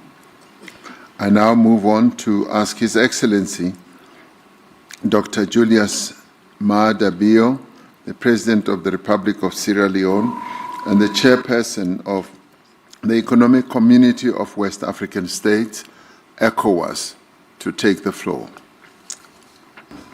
Thank you very much, Mr. Chair. Your Excellencies, distinguished leaders, ladies and gentlemen, I want to start by congratulating our host for being a great host, especially for the warmth and hospitality that he has extended to us. I now bring you warm greetings from the Economic Community of West African States, ECOWAS. The region is currently celebrating its golden anniversary in recognition of various achievements, but also reflecting on the future of the community. We gather here to make important decisions on trade, finance for development, and the existential debt burden. Excellencies, ladies and gentlemen, trade is not just about goods crossing borders, but about creating opportunities in Africa for over 1.4 billion people and providing opportunities to create employment and wealth.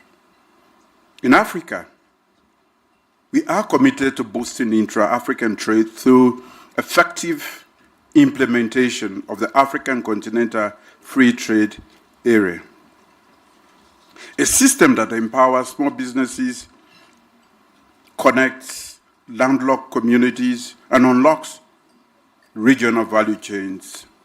However, we cannot do it alone. We call on G20 to 1. Reform global trade rules to ensure fair access for African exports. 2. Invest in trade facilitation, digital corridors, and green logistics. 3. Support the full implementation of FTAs, such as the AfCFTA, especially for the effective participation of women and youth entrepreneurs. Excellencies, ladies and gentlemen, development finance must move from charity to strategy. Africa does not lack ambition, but affordable capital. The cost of borrowing for many of our countries is up to 8 times higher for advanced countries. We urge G20 to 1. Scale up concessional finance and blended instruments for climate resilience, digital infrastructure, and urban transformation. 2. Empower national and subnational institutions with direct access to global capital markets. 3. Champion innovative tools like diaspora bonds, carbon credit, and SDG-linked instruments that reflect Africa's realities. Scale up climate finance commitments. Africa contributes, as we all know, less than 4% to global emissions, yet bears the highest climate cost. G20 must support the realization of the 100 billion climate finance pledge and accelerate access to loss and damage fund. To advance global peace and security, the G20 must lead the effort to redress the issues of increasing global poverty, economic inequality, and justice, which feeds global security challenges. G20 must work to evolve a more peaceful world in which prosperity and advancement for all is a global goal. Excellencies, ladies and gentlemen, today over 20 African countries face high risk of debt distress, not necessarily due to reckless borrowing, but because we borrow in a structurally unjust system. The cost of borrowing and servicing for many African countries is prohibitively high, thereby diverting funds from crucial sectors such as health, education, and infrastructure, as has been alluded to by many already. The G20's common framework must evolve. We need, 1, timely, transparent, and equitable debt restructuring across all creditor classes, intercreditor burden sharing and binding timelines, access to concessional finance and capital on fairer terms, a new debt climate development compact that links relief to resilience, addressing issues like illicit financial flows, profit shifting, and marginalization in global value chains is crucial for long-term solutions. We offer the following recommendations. We propose the establishment of a task force on trade and finance for structural transformation. 2, we call on multilateral development banks to create dedicated credit lines for regional and urban development. We urge the summit to adopt a multi-pronged approach on fiscal space, financial innovation, and institutional capacity as the foundation of a new global economic architecture. And finally, we call for a recommitment to the multilateral trading system that we are used to. Thank you. Thank you. Thank you, President Mahathir. Your Excellencies, I'd like to announce that we will be taking a family photo in about half an hour and 30 minutes. When we have finished the guest country speakers list, which we will finish shortly, thereafter we will take a family photo and stretch our legs before we come to listen to the inputs from international organizations.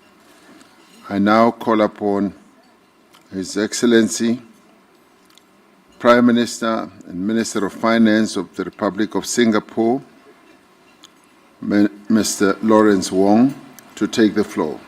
Thank you, President Ramaphosa. Excellencies, I start by thanking President Ramaphosa and the South African government for the excellent arrangements and for inviting Singapore to this historic G20 summit, the first time on African soil.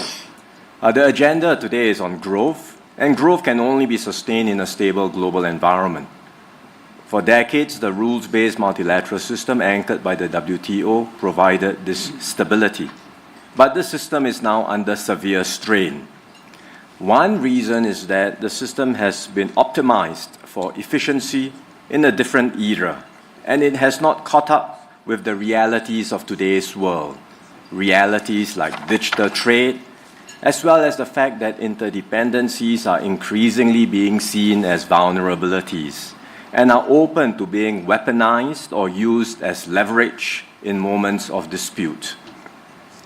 Understandably, countries are taking actions to protect themselves and to prioritize resilience and security.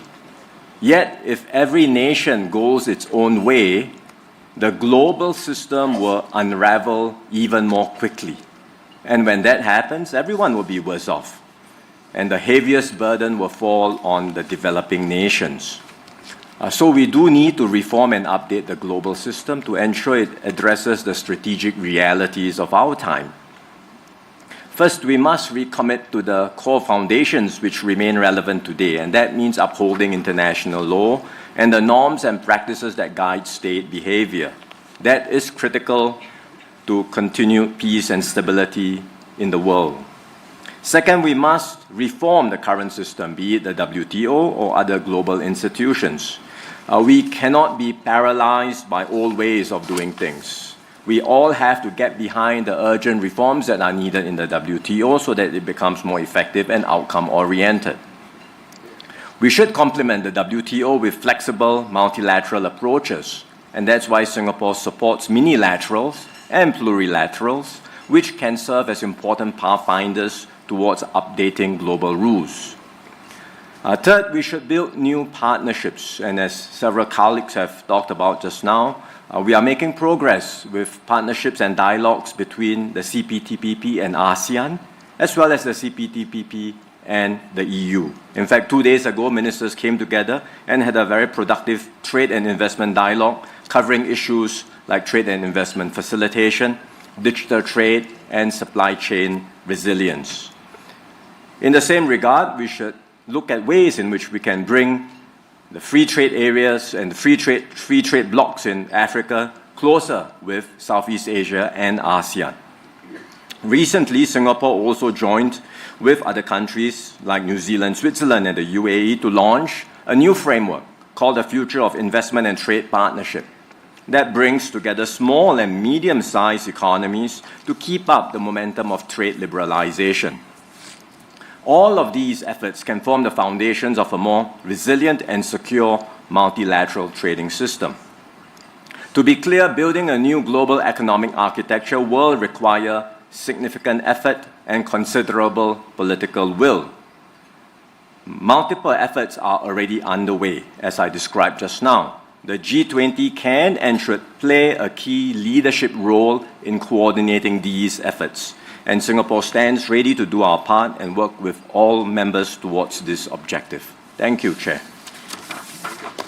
Thank you. Thank you, Prime Minister Wong. I now move on and request His Excellency, the Prime Minister of the Socialist Republic of Vietnam, Mr. Pham Minh Chinh, to take the floor. Thưa Ngài Ramaphosa, thưa các nhà lãnh đạo và quý vị đại biểu, tôi xin chúc mừng Ngài Tổng thống và Chính phủ Nam Phi đã đảm nhận vai trò Chủ tịch G20 năm 2015 và đánh giá cao chủ đề đoàn kết, bình đẳng, phát triển bền vững. Thế giới đang trải qua những thay đổi sâu sắc mang tính thời đại. Nhiều vấn đề chưa có tiền lệ mang tính toàn dân, toàn diện và toàn cầu. Trong bối cảnh đó, quản trị toàn cầu cần hướng tới mục tiêu trọng tâm là duy trì hòa bình, ổn định và phát triển bao trùm toàn diện. Nguyên tắc quan trọng nhất là tôn trọng, bình đẳng, cùng có lợi dựa trên luật lệ và thông lệ quốc tế. Đoàn kết, hợp tác, đối thoại nhằm tạo ra sức mạnh, đem lại lợi ích, củng cố niềm tin. Cách tiếp cận xuyên suốt là toàn dân, toàn diện, toàn cầu, đặt con người ở vị trí trung tâm.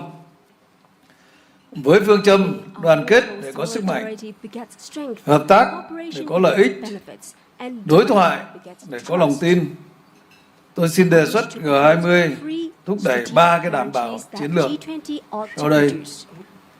Một là đảm bảo ổn định để phát triển trong quan hệ quốc tế, chính trị, thế giới và kinh tế vĩ mô toàn cầu. G20 cần đi đầu xây dựng cơ chế tăng cường đoàn kết, hợp tác quốc tế, tôn trọng lẫn nhau, tìm giải pháp phù hợp giải quyết các xung đột, tạo môi trường thuận lợi cho phát triển, phối hợp chính sách để ngăn ngừa rủi ro hệ thống, ứng phó khủng hoảng, hạn chế rào cản thương mại, giảm thiểu phân mảnh, chuỗi cung ứng, thúc đẩy các sáng kiến, chuyển đổi nợ, đảm bảo ổn định vĩ mô toàn cầu. Hai là đảm bảo hệ thống thương mại đa phương dựa trên luật lệ với trung tâm là WTO, hệ thống tài chính toàn cầu cân bằng, minh bạch, cởi mở, quyền tiếp cận bình đẳng về khoa học, công nghệ và tài chính cho phát triển. Tôi đề nghị G20 tăng cường hợp tác, đấu tranh không chính trị hóa khoa học và thương mại, hỗ trợ các nước đang phát triển bằng cách chính sách thương mại công bằng, hài hòa lợi ích, phát triển hệ thống tài chính hiệu quả và nâng cao năng lực chuyển đổi số, đáp ứng tốt hơn yêu cầu phát triển nhanh và bền vững của các quốc gia, thúc đẩy cải tổ toàn diện WTO để hoạt động tích cực, hiệu quả hơn. Ba là đảm bảo quản trị toàn cầu linh hoạt, hiệu quả, tạo nên hệ sinh thái cho phát triển mạnh mẽ trong kỷ nguyên chuyển đổi số, chuyển đổi xanh. Tôi mong G20 cùng các cơ chế đa phương tăng cường đối thoại, xây dựng khuôn khổ quản trị toàn cầu, hài hòa giữa kinh tế, xã hội và môi trường, giữa hiện tại và tương lai, công bằng, cân bằng lợi ích giữa các nền kinh tế với nhau, thúc đẩy hợp tác về trí tuệ nhân tạo, biến đổi khí hậu, phòng chống thiên tai, dịch bệnh. Thưa quý vị, cố Tổng thống Nelson Mandela từng nói, chừng nào nghèo đói, bất công và bất bình đẳng vẫn còn tồn tại trên thế giới, không ai trong chúng ta có thể thực sự nghỉ ngơi. Việt Nam sẵn sàng hợp tác tích cực, bình đẳng, cùng có lợi với các nước G20 và cộng đồng quốc tế vì một thế giới hòa bình, văn minh, thịnh vượng, phát triển bền vững và bao trùm, không để ai bị bỏ lại phía sau, để mọi người dân đều được hưởng từ thành quả của phát triển và hội nhập quốc tế sâu rộng, thực chất và hiệu quả. Xin trân trọng cảm ơn. Thank you very much. Thank you, Prime Minister. I now call upon His Excellency Mr. 𝐶𝐵, Prime Minister of the People's Democratic Republic of Algeria, to take the floor. شكرا سيد الرئيس سيريل رامافوزا. اسمحوا لي أولا أن أنقل إليكم تحيات رئيس الجمهورية السيد عبد المجيد تبون الذي شرفني بإلقاء الكلمة التي يوجهها لهذه القمة. هذا نصها: فخامة الرئيس سيريل رامافوزا رئيس جمهورية جنوب أفريقيا، أصحاب الفخامة رؤساء الدول والحكومات، السيدات والسادة الحضور الكريم، يسعدني بداية أن أعرب عن خالص شكري لفخامة الرئيس سيريل رامافوزا على دعوته الكريمة لبلدي للمشاركة في هذه القمة الهامة التي نفخر بانعقادها لأول مرة في أرض إفريقية، مشيدا عاليا بالأولويات والمواضيع المقترحة خلال جلساتها، بما يعكس إدراكا ووعيا كبيرين بحجم التحديات المعقدة التي تواجه عالمنا اليوم على الصعيدين السياسي الاقتصادي، وتؤثر أيما تأثير على التجانس العالمي إن لم يتم التكفل بها بشكل جدي جماعي وسريع. السيد الرئيس، فيما يخص الأولويات المطروحة على طاولة اجتماعنا هذا، اسمحوا لي بالتطرق إلى النقاط التالية. أولا، تجدد الجزائر الدعوة إلى معالجة عاجلة لمسألة ثقل المديونية وخدماتها على الدول النامية والأكثر فقرا من خلال مقاربة تتضمن مسح جانب منها أو تحويلها إلى استثمارات مباشرة ومجدية في هذه الدول، مع مراعاة ضرورة تصحيح التعقيدات التقنية لمسألة تقييم المخاطر من خلال إصلاحات عميقة تسمح بإيجاد مخرج للدول التي تئن تحت وطأة الديون السيادية. ثانيا، تضم الجزائر صوتها إلى أصوات الدول الداعية إلى إصلاح المنظمات المالية الدولية ضمن مقاربة حوكمة اقتصادية ومالية راشدة من خلال مراجعة آليات اتخاذ القرار بشكل يضمن تمثيلا عادلا ومنصفا وشفافا للدول النامية والقارة الإفريقية في هيئات تسيير هذه المؤسسات. ثالثا، إن الجزائر التي ما فتئت ترافع من أجل تعبئة التمويلات الدولية وحشد الموارد لدعم الجهود العالمية لتمكين الدول النامية والدول الأكثر فقراً من وسائل وتكنولوجيات الانتقال نحو استعمال الطاقة الخضراء، تدعو من هذا المنبر إلى تجسيد شراكات ثنائية ودولية في هذا المجال. رابعاً، تؤيد الجزائر جميع المبادرات الرامية إلى الرفع من حجم التمويلات المخصصة للوقاية من المخاطر الكبرى والاستجابة السريعة للكوارث، وتدعو إلى حث المؤسسات المالية والبنوك الدولية للتفكير في آلية تمويل تفعل في حال ما إذا طلبت إحدى البلدان المتضررة ذلك. سيد الرئيس، لقد شهد العالم قرابة عامين متتاليين الجرائم الشنعاء التي ارتكبت في حق الشعب الفلسطيني الأعزل، وعاين حجم الدمار الذي خلفته هذه الحرب الهمجية، الأمر الذي يدفعنا للإعراب عن أملنا في أن تبادر دول مجموعة ال20 بإطلاق تعبئة عامة قصد بناء غد أفضل للشعب الفلسطيني، مؤكدا التزام بلادي بإعلان انضمامها إلى كل خطوة قد تتخذها بهذا الصدد. أشكركم على حسن الإصغاء.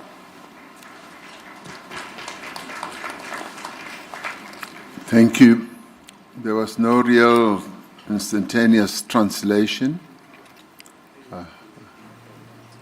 to that input.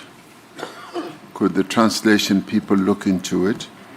But we now move on. Can it be done now? Yes, let it be done. Excellency President Matamela Cyril Ramaphosa, President of the Republic of South Africa, Excellencies, Heads of State and Government, ladies and gentlemen, distinguished guests. I would like to convey to you the greetings of the President of the Republic, Mr. 𝐼𝐸𝐺 Tebboune, who entrusted me with delivering his address to this summit as follows. Excellency President Cyril Ramaphosa, President of the Republic of South Africa, Excellencies, Heads of State and Government, ladies and gentlemen, distinguished guests. Permit me to start by expressing my sincere gratitude to His Excellency President Cyril Ramaphosa for his kind invitation to my country to participate in this important summit, the first ever held on African soil, which represents a moment of immense pride for our entire continent. Algeria highly commends the priorities and topics proposed during this session, which reflect a profound understanding and awareness of the magnitude of the complex challenges facing our world today, both politically and economically, and which will significantly impact global harmony if not addressed seriously, collectively, and swiftly. Mr. President, with regard to the priorities put before us in this meeting, allow me to make the following comments. First, Algeria reiterates its call for an urgent solution to the issue of the burden of the debt and its servicing on developing and poorest countries. This solution should include a partial debt write-off or its conversion to direct and viable investments in these countries, while taking into account the need to correct the technical complexities of risk assessment through profound reforms that will provide a way out for countries struggling under the weight of the sovereign debt. Second, Algeria joins the voices of countries calling for the reform of international financial organizations within a framework of sound economic financial governance. This includes reviewing decision-making mechanisms to ensure fair, equitable, and transparent representation for developing countries and the African continent within the governing bodies of these institutions. Third, Algeria, which has consistently advocated for mobilizing international funding and resources to support global efforts to empower developing countries and the poorest nations with the means and technologies of green energy transition, calls for the establishment of bilateral and international partnerships in this field. Fourth, Algeria supports all initiatives aimed at increasing funding allocated to major risk prevention and rapid disaster response, and calls for urging international financial institutions and banks to consider a financing mechanism that can be activated should an affected country request it. Mr. President, for nearly 2 consecutive years, the world has witnessed the heinous crimes committed against the defenseless Palestinian people and has seen the extent of the devastation wrought by this war. This compels us to express our hope that the G20 countries would launch a comprehensive mobilization to build a better future for the Palestinian people, and I reaffirm my country's commitment to supporting any step they may take in this regard. Thank you for your kind attention. Thank you. I'd now like to call upon the Prime Minister of the Arab Republic of Egypt, Dr. Mustafa Madbouly, to take the floor. His Excellency 𝐼RIL Ramaphosa, President of the Republic of South Africa, Excellencies, Heads of the States and Government, ladies and gentlemen.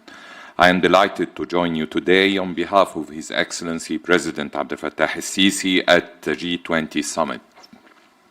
I would like to express my sincere gratitude to the sisterly Republic of South Africa for the warm hospitality and excellent organization of the first summit on African soil, and to express Egypt's deep appreciation to the South African G20 Presidency for its kind invitation to participate as a guest in the G20 meetings this year.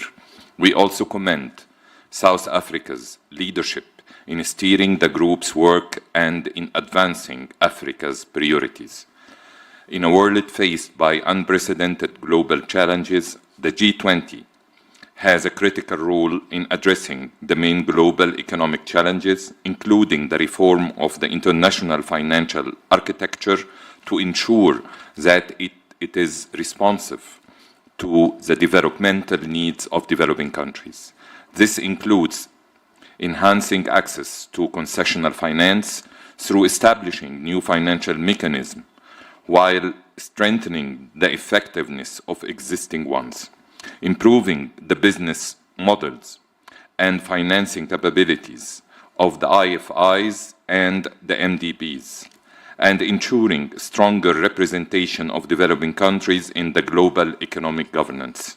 It is also imperative to reform the complicated global debt landscape by establishing new mechanisms for managing debt in a comprehensive and sustainable manner in low-income and middle-income countries. We also aspire to reinvigorate the global commitment of multilateralism, including the rule-based multilateral trading system with the WTO at its core, to promote trade as engine of sustainable development and inclusive growth. Excellencies, peace and development are strongly interlinked. The Sharm el-Sheikh Peace Summit that ended the war in Gaza paved the way for a more stable, peaceful, and prosperous Middle East. We welcome the adoption of the Security Council resolution on Gaza Strip on November 17th, and we stress the urgent need to start the implementation of the second phase of President Trump's plan to deal with the humanitarian catastrophe in Gaza through providing the necessary humanitarian assistance and to embark on the early recovery and reconstruction of the Strip without delay, while working at the same time on a final settlement of the Palestinian question based on the two-state solution. Egypt will host an international conference on the early recovery and reconstruction in Gaza, and I invite your countries to participate in it. In conclusion, I look forward to achieving constructive outcomes out of this summit to fulfill the aspiration of our peoples for a better world. Thank you very much. Thank you, Prime Minister. I now would like to request the Vice President of the Federal Republic of Nigeria, Vice President Kashim Shettima, to take the floor and address us. Mr. President, Heads of State and Government, Excellencies, let me at the outset express appreciation to His Excellency President Matameta Cyril Ramaphosa for the warm reception in this beautiful city of Johannesburg. May I further use this opportunity to congratulate him on the successes of the South Africa G20 presidency, including his purposeful leadership in steering the affairs of the group in a number of processes and negotiations which will culminate in a leader's declaration. Nigeria, as one of the invited guest countries of this year's G20 summit, commends the concerted efforts of the group in mobilizing action towards accelerated attainment of inclusive sustainable growth, where financing for development is guaranteed and no one or country is left behind. The theme of the Session 1 of the Leaders' Summit, Inclusive and Sustainable Economic Growth, Leaving No One Behind, Building Our Economies, the role of trade, financing for development, and the debt burden, is apt and speaks to the challenges of developing countries. The current multilateral framework do not adequately reflect the realities of today's world. Many developing nations continue to face systematic barriers to economic growth, trade, and financial inclusivity. For trade to be truly inclusive, the G20 must take bold steps towards reforming the international financial architecture and global institutions. Only a more equitable and effective system can fairly manage global financial flows, address recurring debt crises, and respond to the needs of all nations, especially those in the global south. Africa cannot realize the positive paradigm shift we seek in its development trajectory without a collective resolve of the G20. Together, we must confront the persistent regional challenges before us, most notably the urgent need for sustainable financing to ensure effective implementation of our developmental priorities. Across many regions, rising debt burdens continue to constrain economic progress and transform local challenges into global vulnerabilities. Ensuring debt sustainability while responsibly leveraging critical minerals for inclusive and enduring development must remain central priorities for the G20. The G20 must, in the adoption of the Leaders' Declaration, take very seriously the need to advance policies that drive sustainable growth, promote financial inclusion, and tackle emerging risks. This includes support for indigenous production, export from Africa, and mechanism to enhance significant increase in FDI flows to the African region. Nigeria has in recent times demonstrated its readiness for both foreign direct and portfolio investments. This progress is driven in part by the fiscal policies introduced by the present administration, all aimed at enhancing the ease of doing business in Nigeria. We are committed to establishing 1,000 active businesses in each ward in Nigeria, with a clear objective of stimulating our local economy through grassroots empowerment, skills acquisition, and job creation. We commend the efforts of the World Trade Organization and its leadership for providing technical assistance to boost fair trade, including through the Women Exporters in the Digital Economy Fund launched in 2024. This initiative has provided grants and technical support to women entrepreneurs and strengthened their digital capabilities and access to global markets. Mr. President, as I conclude, I reaffirm Nigeria's unalloyed commitment to the G20. Let us continue to work side by side, shaping an economic future that uplifts every nation and leaves no one or country behind. I thank you. Thank you very much, Vice President. I now ask His Excellency, the Vice President of the Republic of Zimbabwe, His Excellency Constantino Chiwenga to take the floor. Your Excellency President Matamela Cyril Ramaphosa, Your Excellencies, Zimbabwe joins others to thank the Presidency of South Africa's G20 Chair. Excellencies, Zimbabwe appreciates the opportunity to engage with the G20 as we collectively chart a trajectory towards inclusive and sustainable economic growth. Over the past few years, our global economies have faced multiple shocks and geopolitical tensions that have disrupted global supply chains. Our shared vision should therefore be one of building resilient and innovative economies that deliver prosperity for all. In Zimbabwe, our national strategy is firmly aligned with the 2030 Agenda and the African Union's Agenda 2063. Our focus is on one, value addition industrialization by moving up global value chain, and two, human capital development by creating decent jobs, empowering youth and women, strengthening and formalizing SMEs as essential drivers for inclusive growth. And three, structural reforms by enhancing the ease of doing business, including the use of artificial intelligence, strengthening governance and improving transparency across value chains. And four, climate resilience, accelerating investments in renewable energy, decarbonization, climate adaptation, and water security to safeguard our development trajectory from systematic shocks.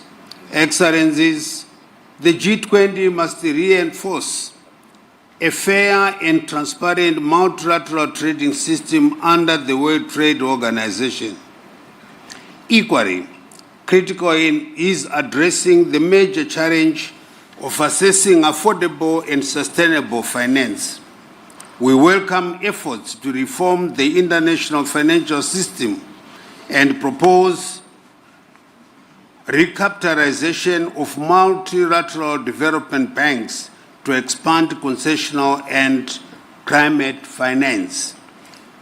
Two, promotion of innovative financing through active re-promotion of mechanisms such as the green bonds, blended finance, and diaspora investments.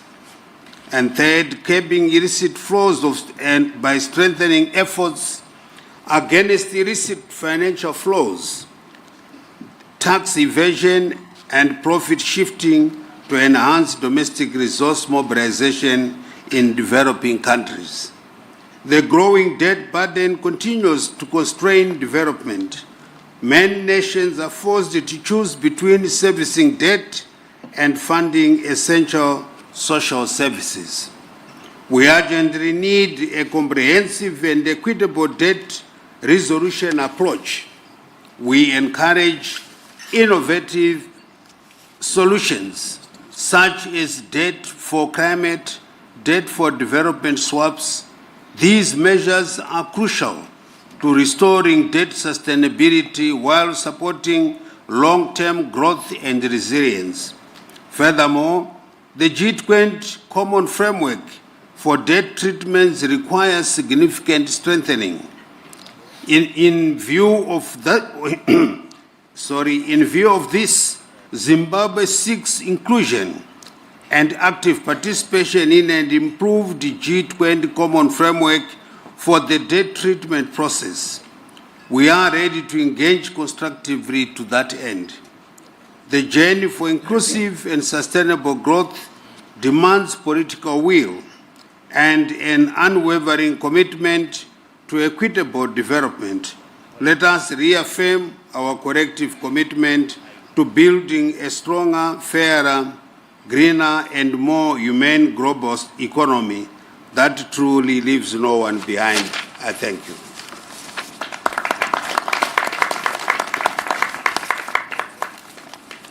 Thank you, Vice President Chiwenga.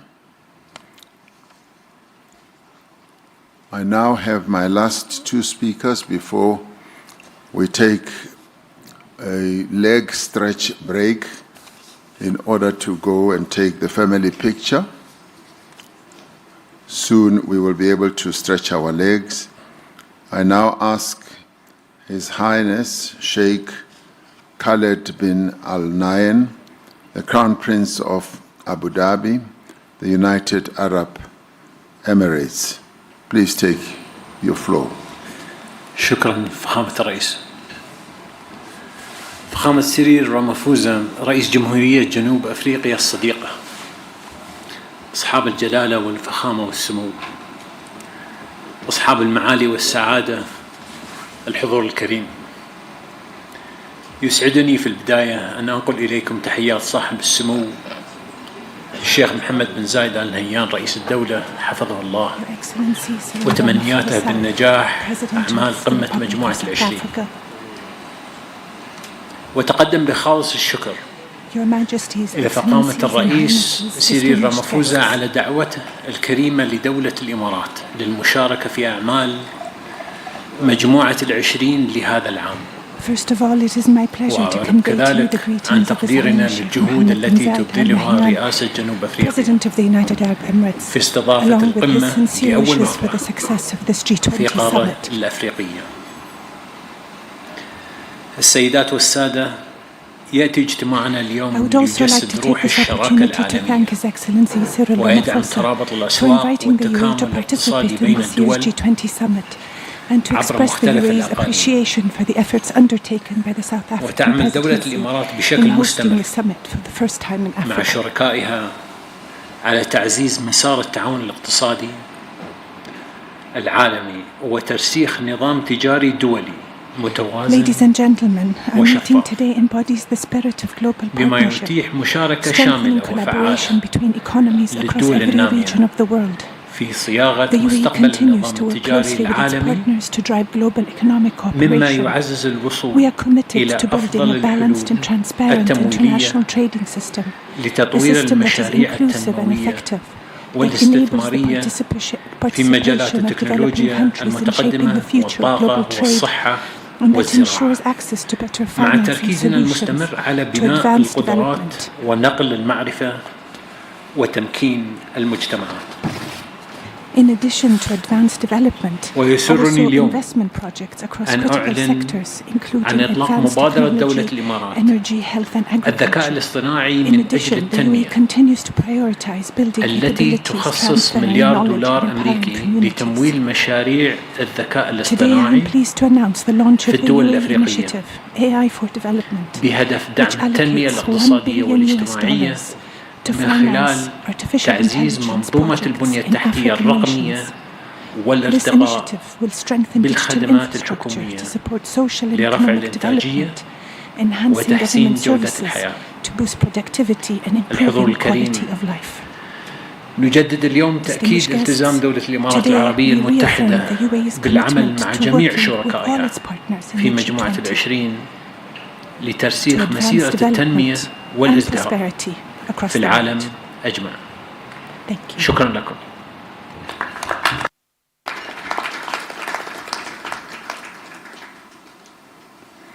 Thank you, Your Highness. My last speaker in this segment, before we take a break for the family photo, whereafter we will then get international organizations to have their opportunity to speak. I now ask His Excellency Mr. 𝐿𝐵𝐿𝐿𝐿𝐵𝐿𝐵𝐿𝐵𝐿𝐵𝐿𝐵𝐿𝐵𝐿𝐵𝐿𝐵𝐿𝐵𝐿 the Minister of Investment, Trade and Industry in the Republic of Kenya, who are also chairpersons of the East African Community. Please go ahead. Thank you, Excellency. I I talk on behalf of His Excellency 𝐟𝐸𝐾𝐿, the Minister of Trade and Industry. I wish to take this opportunity to thank you for the invitation and the warm reception. So His Excellency President Cyril Ramaphosa, President of the Republic of South Africa and Chair of G20, Excellencies, Heads of State and Government, distinguished guests, ladies and gentlemen, we wish to record our profound appreciation to the South African Presidency of the G20 for its diligent stewardship and unwavering commitment to advancing a more equitable global economic order. We acknowledge the indispensable role that the G20 continues to play in addressing the deep-seated structural constraints confronting developing economies. This summit presents an excellent opportunity for us to examine the current state of play in the global economy as we devise the best trajectory towards achieving sustainable, inclusive, and transformative development.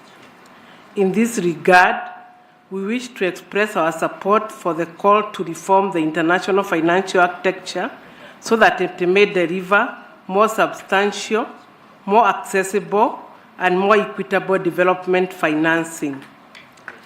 As regions, we confirm our readiness to collaborate closely with all the relevant partners to ensure that the East African Community region and the common market for East and Southern Africa and the African continent as a whole are not merely beneficiaries, but full equal participants in the shaping of a more inclusive, sustainable, and representative global economy. Excellencies, ladies and gentlemen, we welcome G20 efforts to advance global disaster risk financing, investment in early warning systems for all, and strengthen capacity building across developing regions. We further support stronger G20 leadership in delivering predictable, adequate, and accessible climate finance for both adaptation and mitigation. This includes honoring existing commitments and developing new fair financing instruments that reflect the needs of vulnerable regions. The East African Community and COMESA remain committed to transforming food systems to become more productive, climate resilient, nutrition sensitive, and inclusive, especially for smallholder farmers, women, and youth. Chair, we stand ready to work with all partners, including G20, to deepen cooperation in agricultural research, seed systems, trade facilitation, storage logistics, while advancing value addition and intra-regional trade to reduce vulnerability to external shocks. I thank you. Well, thank you very much. We will now get the announcements of how the family photo will be taken in the various segments, and thereafter we will be able to come back, and I'd like to give us 20 minutes to have the photo taken and thereafter come back so that we can resume the whole process of getting our international organizations to take the platform. So we will get the announcements now. Your Excellencies, we now invite you to the family photo, which will be done in 2 phases. The first photo will only include G20 members. Thereafter, for the second photo, we will invite every other invited guest and international organization on the family photo stage. Kindly note that in the first row will be G20 members, the second guest countries, and the third international organizations. Excellences, nous vous invitons à la photo de famille qui aura lieu en 2 étapes. En premier lieu, les pays membres seulement. En deuxième, tous les autres participants seront invités à rejoindre les pays membres. Au premier rang, les pays membres du G20. au deuxième, les pays invités, au troisième, les organisations internationales. Je vous remercie.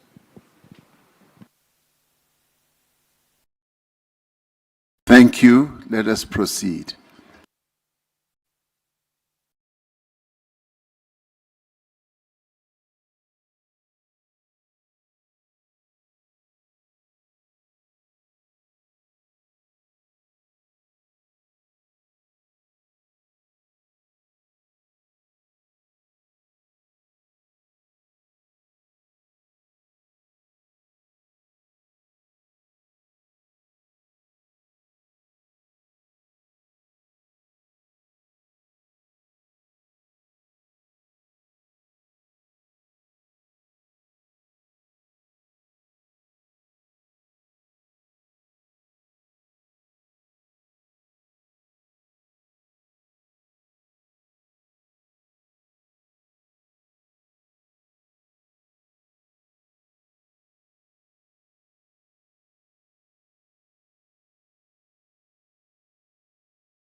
to be ready for him. And thank you very much.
Yes, please.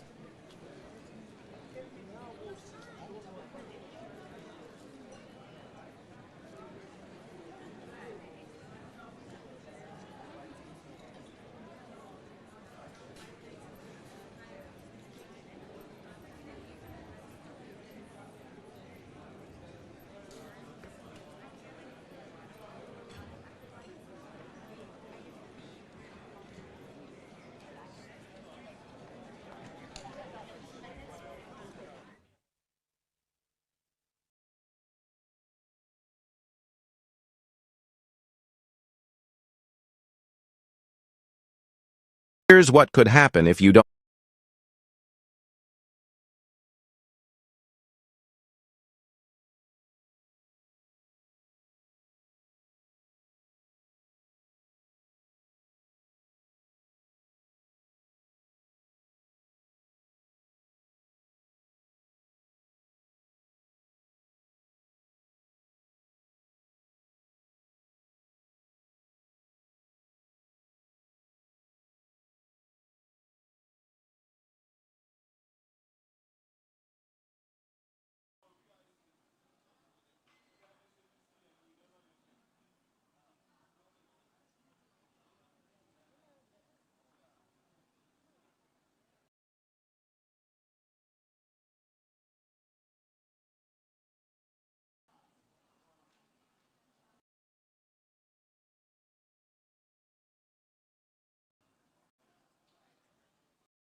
Good afternoon, everyone. May I request that we take our seats, please?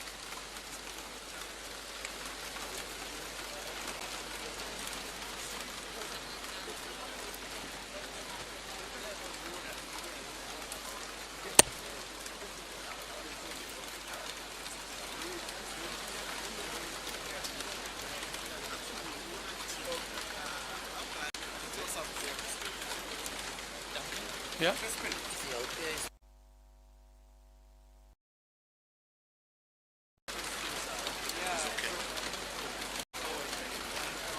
Good afternoon, everyone. May I ask that we all take our seats? Hopefully you can all hear me, despite the rain that we are experiencing at the moment. Good afternoon, Excellencies, delegates, and distinguished guests. My name is Duncan Petersen. I'm the head of the National Treasury here at South Africa and the G20 Finance Deputy. And it is my honor to welcome all of you to this high-level side event on the G20 Compact with Africa for economic growth and jobs. This event is an important opportunity to highlight how the Compact with Africa can support stronger, more inclusive growth and job creation on the African continent, and to reinforce our shared commitment to scaling up investment and implementation under the Compact. It also serves as a timely opportunity to reaffirm the value of cooperation between G20 economies and our African partners. Such collaboration is, of course, essential to advancing our shared objectives. I would like to extend a special welcome to His Excellency Deputy President Paul Mashatile, His Excellency Chancellor Merz, Excellencies President Lorenzo. We will also be joined by Prime Minister Abiy Ahmed Ali, and of course Prime Minister Storer, the President of the World Bank Group, the Chairperson of the African Union Commission, as well as all the ministers and other distinguished representatives who have joined us today. We do not have much time today, so I will immediately hand over to Mr. Enoch Godongwana, the Minister of Finance of the Republic of South Africa, to deliver his opening remarks on behalf of the South African G20 Presidency. Minister, over to you. Thank you very much, Dr. Petersen. His Excellencies, distinguished ministers, heads of international organizations, ladies and gentlemen, good afternoon. It's my honor to welcome you all to this important Compact with Africa side event held on the margins of the first G20 Leaders Summit on the African soil. We gather at a historic moment, one in which Africa's voice, priorities, and aspirations are shaping global economic discussions in an unprecedented and meaningful ways. This year, the Compact with Africa was designated as one of the key priorities of South Africa's G20 presidents. We worked diligently to elevate its profile and promote the initiative in ways not done in recent years. Since its inception in 2017 under the German G20 presidency, the Compact with Africa has evolved into one of the most influential platforms for partnership between African countries, the G20 and the international financial institutions. The initiative was founded on a clear and compelling vision to improve the investment climate in participating African countries, strengthen macroeconomic and financial frameworks, and mobilize private investment to support sustainable and inclusive economic growth. The Compact rests on three core pillars: macroeconomic stability, predictable financing frameworks, and sound business environments. Over the years, Compact countries have advanced ambitious reform agendas to enhance public financial management, modernize revenue systems, deepen financial markets, and create conditions that enable vibrant private sector participation.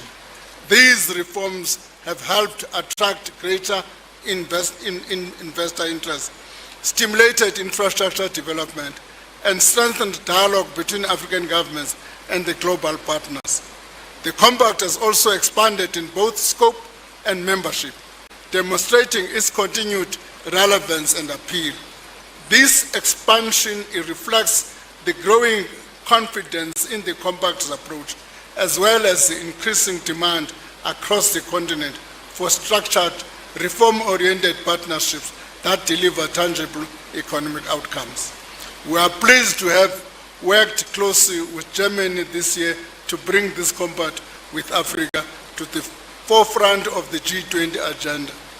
With those words, it's now my honor and privilege to invite His Excellency Deputy President Paul Mashatile, the Deputy President of the Republic of South Africa, to deliver his remarks. I thank you. Thank you very much. Thank you very much, Minister Godongwana. Let me greet Chancellor Friedrich Merz from Germany, sitting on my right. Let me greet Your Excellency President Lourenço, President of the Republic of Angola, all excellencies, heads of states and government who are with us here that I may not have seen, I'm sure others are still coming. President of the World Bank, 𝐟𝐨𝐫𝐿𝐵𝐿, distinguished ministers and central bank governors, heads of international organizations, distinguished guests. It is my honor to welcome you to this G20 Compact with Africa event on economic growth and jobs. This event allows us to reflect on the progress that has been achieved through the Compact with Africa and to discuss the promise of its next phase, known as Compact with Africa 2.0.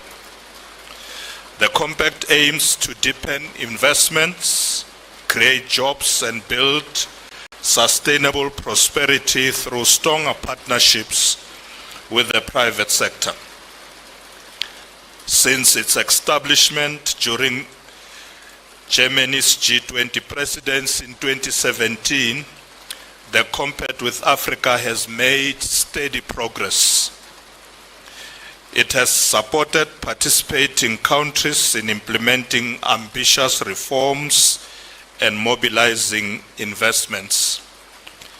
It has strengthened dialogue between governments, private investors, and international partners. We welcome the increased interest by African countries in joining the initiative. This underscores its relevance and value. This year, we have made revitalizing the Compact with Africa a central priority, with a focus on expanding membership through enhanced visibility within the G20 and across the African continent. Over the course of 2025, and in close collaboration with the German federal government, we convened a series of high-level events to showcase and profile the Compact. This included a ministerial dialogue held on the margins of the G20 finance ministers and the central bank governors in July. This was followed by a ministerial outreach on the margins of the 8th African Union Specialized Committee on Finance in October. The ministerial outreach was an important platform to inform AU member states about the benefits and achievements of the Compact. The last high-level event was convened on the margins of the 2025 annual meetings of the World Bank Group and the International Monetary Fund.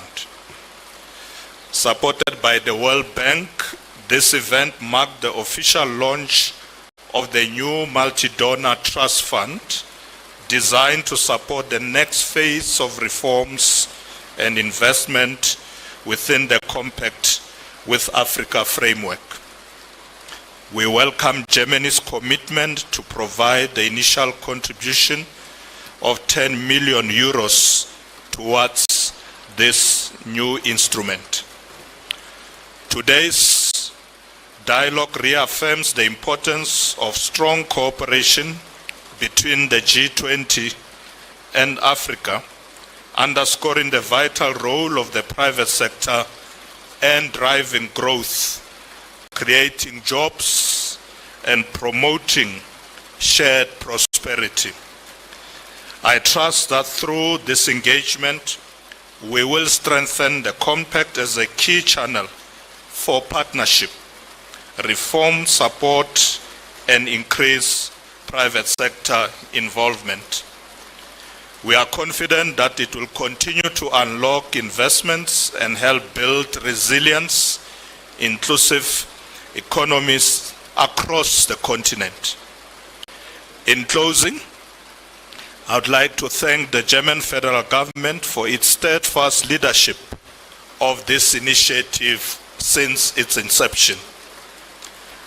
I acknowledge our valued partners, the International Monetary Fund, the World Bank Group, the African Development Bank, the African Center for Economic Transformation, and the African Union for their continued support.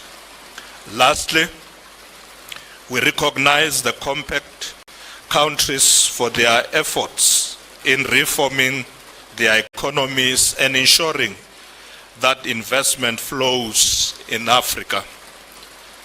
Let us move forward with renewed partnerships and new investments. Let us work together to secure growth, jobs, and shared prosperity for all Africans.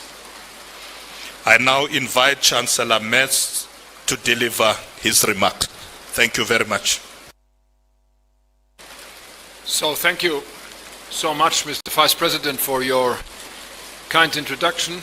I'm really happy to be here and to be here for the first time when the G20 summit takes place for the first time in Africa. So I'm feeling very much welcomed, and I would like to say that there is no better place than Johannesburg to talk about Africa's economic future. And Mr. Vice President, I know what I'm speaking about because during my education as a lawyer, I spent a couple of months in this beautiful country, and since then I know the huge potential of this beautiful country in the southern part of the African continent. So many thanks for inviting us, many thanks for being together in this group, and it's really my great pleasure to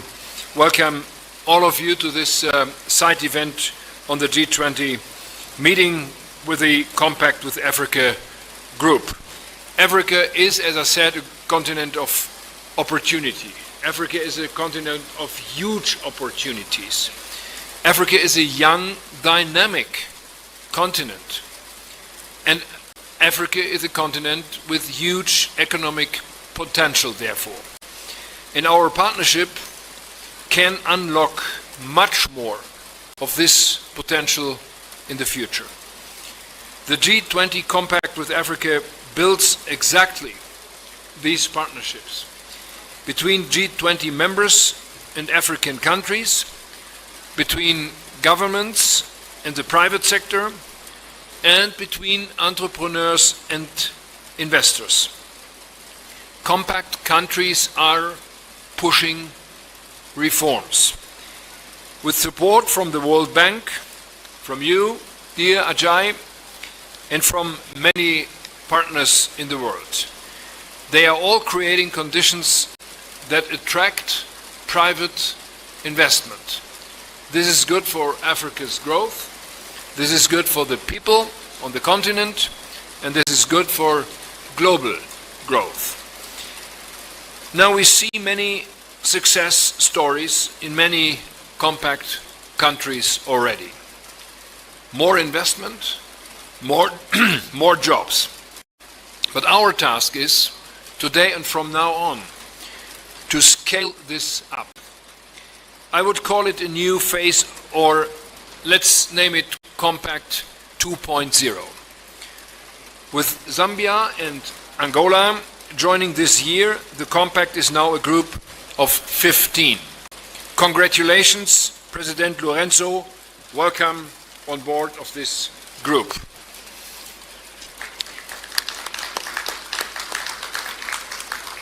Now, as you know, Germany supports this group. Germany currently supports economic reform projects in compact countries, and we are supporting that with more than 3.2 billion euros. This is a strong lever for new economic opportunities, both for Africa and for my country, for Germany. Today, and this is a great pleasure for me, I can announce a further important step of our engagement. Germany will become a shareholder of the African Trade and Investment Development Insurance through our development bank, which is called KfW, Kreditanstalt für Wiederaufbau. 𝐴TIDI is a powerful instrument, as you all know. It boosts trade. It boosts private investment in Africa. It reduces risks and builds trust for investors and for new investors. Our German equity investment in 𝐴TIDI will amount to more than 37 million euros now. This will have a big impact. We will be able to mobilize an additional at least 400, potentially 430 million euros or $500 million in trade and investment. We will see even stronger trading links between Germany and African countries. More investment by German companies on the continent. More value creation in Africa. Our cooperation, ladies and gentlemen, dear friends, is here to stay. We are and we will remain partners for a better future on this continent, in my country, and together. Thank you very much. I'm really happy to be here and part of the group.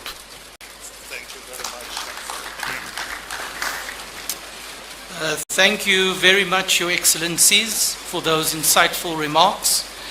Having heard from the two co-chairs of the Compact, South Africa and Germany, it is now my great pleasure to invite His Excellency, Mr. João Lourenço, President of the Republic of Angola, the current chair of the African Union, and a newly admitted Compact with Africa member, to share his reflections on Africa's perspectives and opportunities.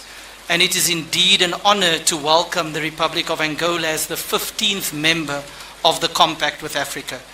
Your Excellency, President Lourenço, the floor is yours. Muito obrigado, Excelência, Sr. Vice-Presidente da República da África do Sul, em representação do Presidente Cyril Ramaphosa, Sua Excelência Friedrich Merz, Chanceler da República Federal da Alemanha e co-presidente do Grupo Consultivo Africano sobre o Compacto with África, Excelências, chefes de Estado e de Governo dos países do Compacto with África, minhas senhoras, meus senhores, Excelências. Thank you very much. Your Excellency, the Vice President of the Republic of South Africa, representing President Cyril Ramaphosa, President of South Africa, His Excellency Friedrich Merz, Chancellor of the Federal Republic of Germany, and co-chair of the African Consultative Group on Compact with Africa, Excellencies, Heads of State and Government of Compact African Country, ladies and gentlemen, Excellencies. Gostaria de começar por felicitar a África do Sul e a Alemanha por organizarem este importante evento paralelo em colaboração com a União Africana sobre o Pacto com a África. I would like to start by congratulating South Africa and Germany for organizing this important side event in collaboration with the African Union on the Compact with Africa. Gostaria também de felicitar mais uma vez a África do Sul por ter acolhido com sucesso o G20 em África e por ter feito do Pacto do G20 com a África uma das prioridades da sua presidência do G20. I would also like once again to extend my congratulations to South Africa for the successful hosting of the G20 in Africa and for making the G20 Compact with Africa one of the priorities for its G20 presidency. A União Africana congratula-se por constatar que o objetivo de aumentar o número de países signatários do Pacto com a África durante a presidência sul-africana do G20 foi alcançado com a adesão de mais 2 países, nomeadamente a Zâmbia e Angola. The African Union is pleased to note that the objective of increasing the number of signatory countries to the Compact with Africa during the South Africa's G20 presidency was achieved with the accession of 2 more countries, namely Zambia and Angola. Gostaria, portanto, de aproveitar esta oportunidade para felicitar a Zâmbia e agradecer, em nome da Angola, por esta importante conquista. I would therefore like to take this opportunity to congratulate Zambia and thank you on behalf of Angola on this significant achievement. Com esse passo, o número de países signatários do Pacto com a África passa a ser de 15. With this step, the number of signatory countries to the Compact with Africa now stands at 15.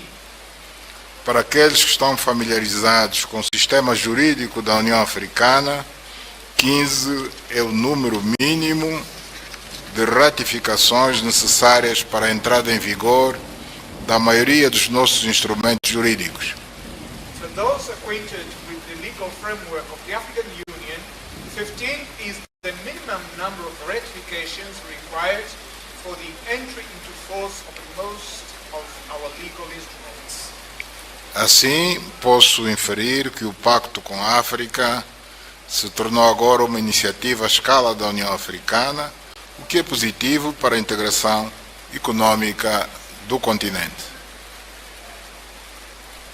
In this regard, I may infer that the Compact with Africa has now become an initiative of the African Union's scale, which bodes well with Africa's economic integration.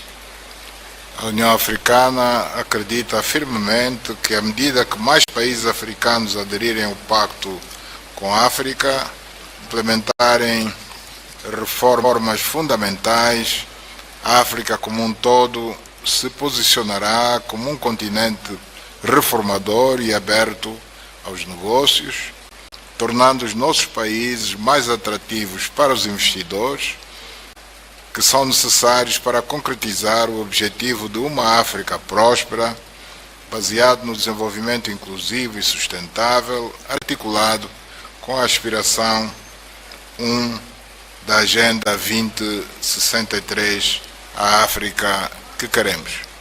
The African Union firmly believes that as more African countries join the Compact with Africa and implement fundamental reforms, Africa as a whole will position itself as a reform-oriented continent, open for business, thereby rendering our countries more attractive to investors who are essential for the realization of a prosperous Africa, one based on inclusive and sustainable development, as articulated in Aspiration 1 of the 2063 Agenda, the Africa we want.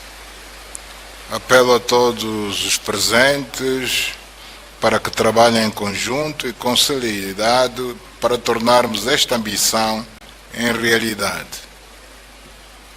I call upon all those present here to work together and with diligence so that we may transform this ambition into reality. Nossos povos e o mundo estão com os olhos postos em nós, portanto, não os desiludamos. Our peoples and the world have their eyes upon us. Let us not disappoint them. Obrigado pela vossa atenção. Thank you for your attention.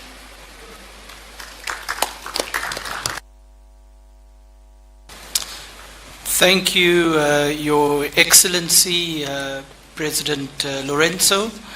I will now invite Mr. Mahmoud Yusuf, Chairperson of the African Union Commission, to take the floor.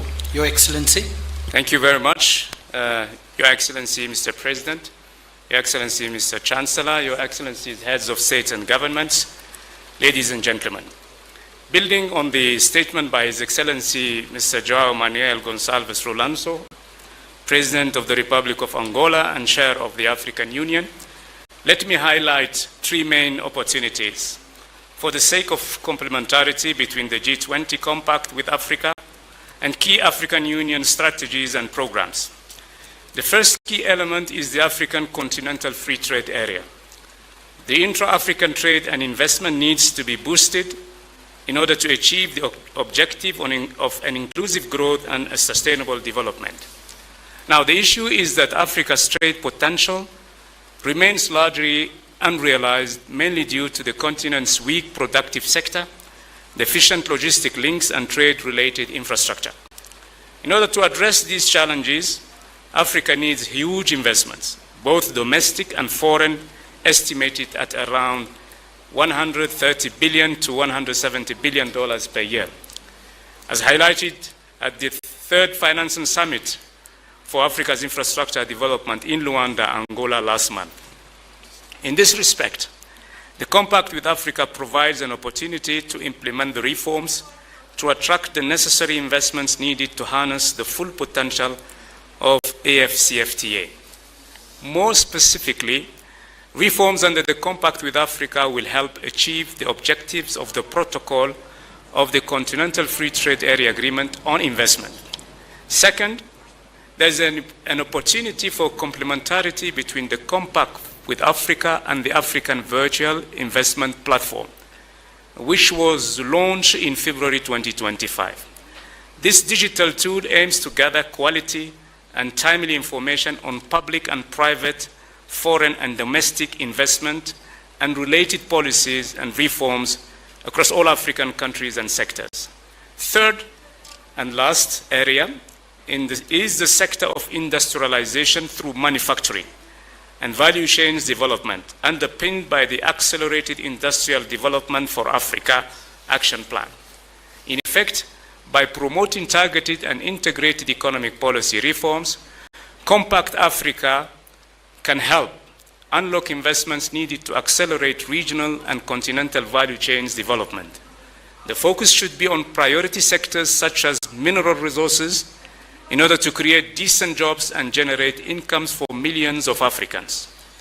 Your Excellencies, as I conclude, let me reaffirm the African Union's commitment to work with the co-chairs and the G20 Africa Advisory Group in advancing the Compact with Africa during the next cycle of G20 presidencies, facilitating experience, sharing, and dissemination of best practices between Compact with African countries and other AU member states are indeed of paramount importance. I thank you.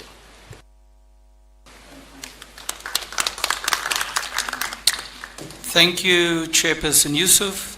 We will now hear from a compact country, Ethiopia, on how the initiative is being implemented at the country level and the benefits and successes that are already emerging. It is my pleasure to invite His Excellency Dr. Abiy Ahmed Ali, Prime Minister of the Federal Democratic Republic of Ethiopia, to share Ethiopia's experience, including successes and lessons learned under the Compact. Your Excellency, Prime Minister Abiy, the floor is yours. Your Excellency, Chancellor Frederick, Mr. President, Mr. Vice President, dear friends, the compact with Africa was built on a simple yet transformative idea. When African nations commit to reform, and the G20, along with other international partners, commit to support those efforts with capital, technology, and expertise, a new development pathway becomes possible. 8 years after the compact launch, the results speak for themselves.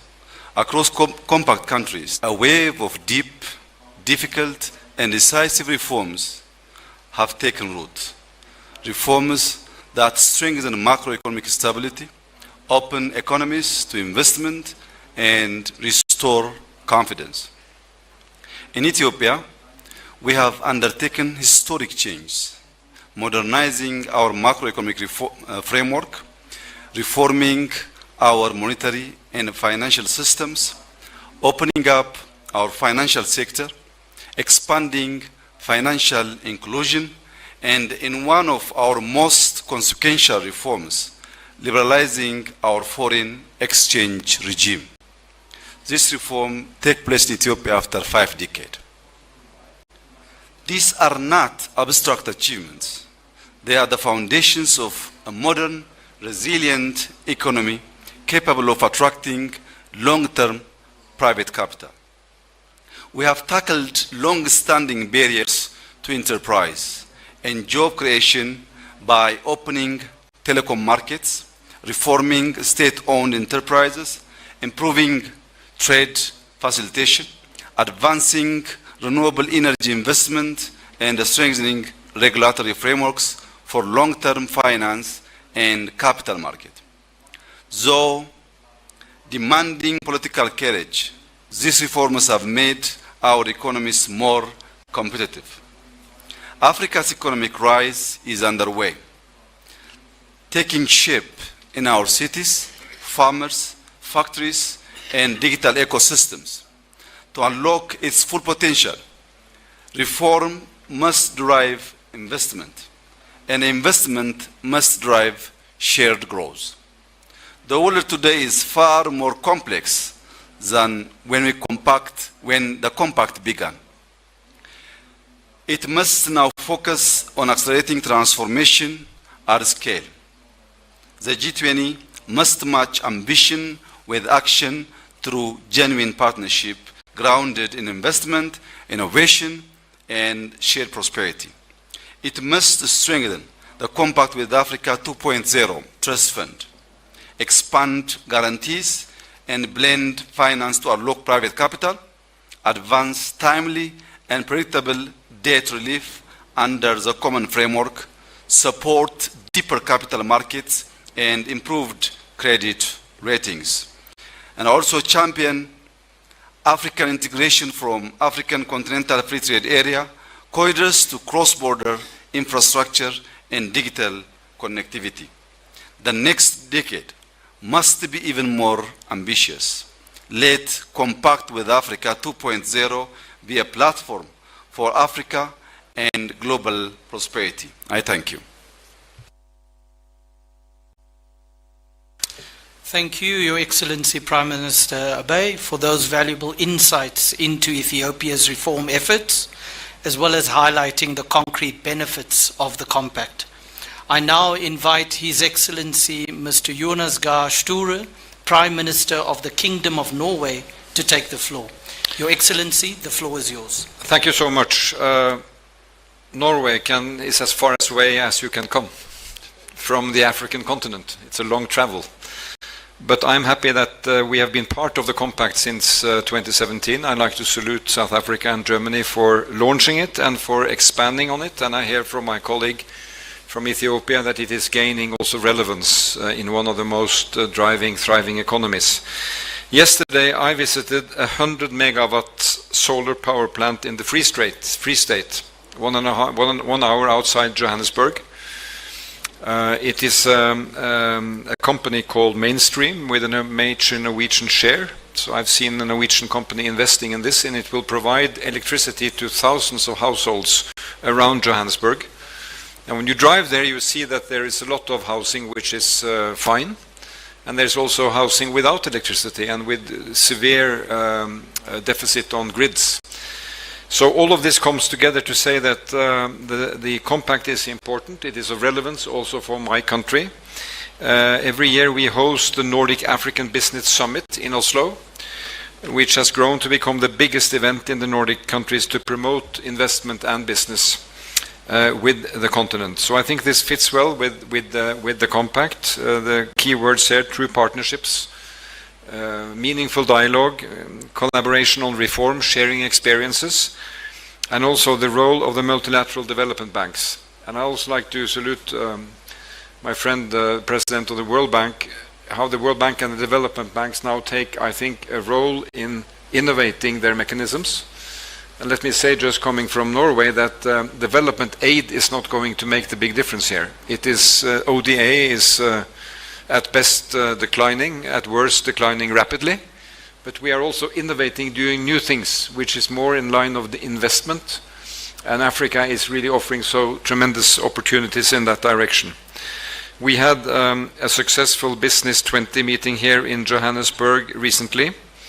And I heard from my business that they came back with new ideas, new contacts, and new inspiration to move forward. So I see this as an opportunity also to have springboard for our industries and our investments in Africa. And I hope that Germany and South Africa will continue to call these side events, because I think they are good stock takings also for a country like mine. Thank you. Thank you, Your Excellency Prime Minister Schröder, for expressing your support to the compact. We will now invite another central partner in advancing the work of the compact, the World Bank Group, to share with us their role in supporting jobs and growth in Africa and advancing South Africa's G20 presidency's legacy in this regard. Mr. 𝐟𝐨𝐫𝐿, the President of the World Bank Group, the floor is yours. Thank you very much. By 2050, 85% of the world's population will be in what we call today developing countries. 1 in 4 actually will be African. Africa will have the largest workforce in the world and the youngest. Its cities will be among the fastest growing. But population is just one part of that story. Many of these countries hold the very resources, as the German Chancellor and the Norwegian Prime Minister just said.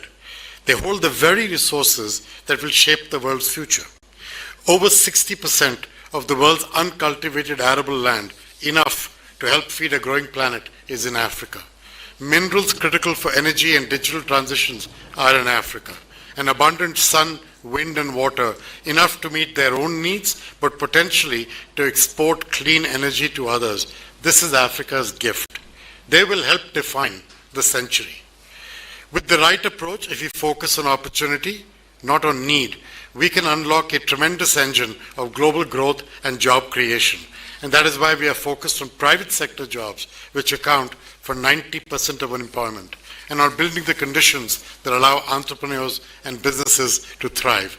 So we think it takes 3 things. The first is critical infrastructure, both physical and human: roads, ports, power, health, skills. That is why we are working on M300 with the African Development Bank to connect people to electricity in Africa. It is why we are doing work on healthcare. It is why we are doing work on small farmers and agribusiness. Second, a better business environment. The point that the Prime Minister of Ethiopia was making: clear, predictable rules and modern institutions.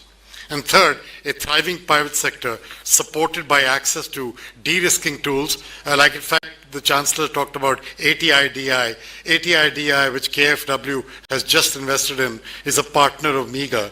And so I'm really glad to see this, because I think KfW bringing their capital to the table is a sign of great belief in ATIDI.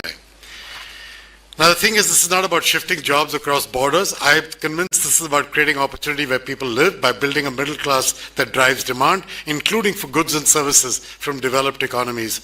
Because development is not a zero-sum game, it's an investment in our shared future, as you can see both the European leaders saying with great clarity.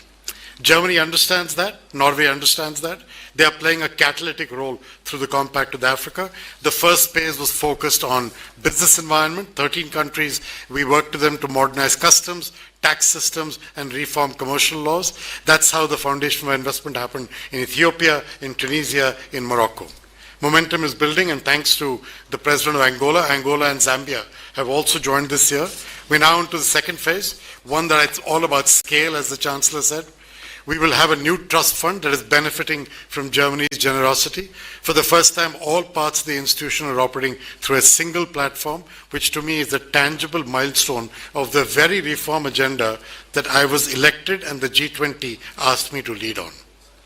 This next phase will focus on countries advancing reform and private sector opportunity by three things: invest in critical infrastructure, invest in skills. Second, support continued reforms to strengthen institutions, and most importantly, transparency. And third, mobilize private capital to deliver jobs at scale.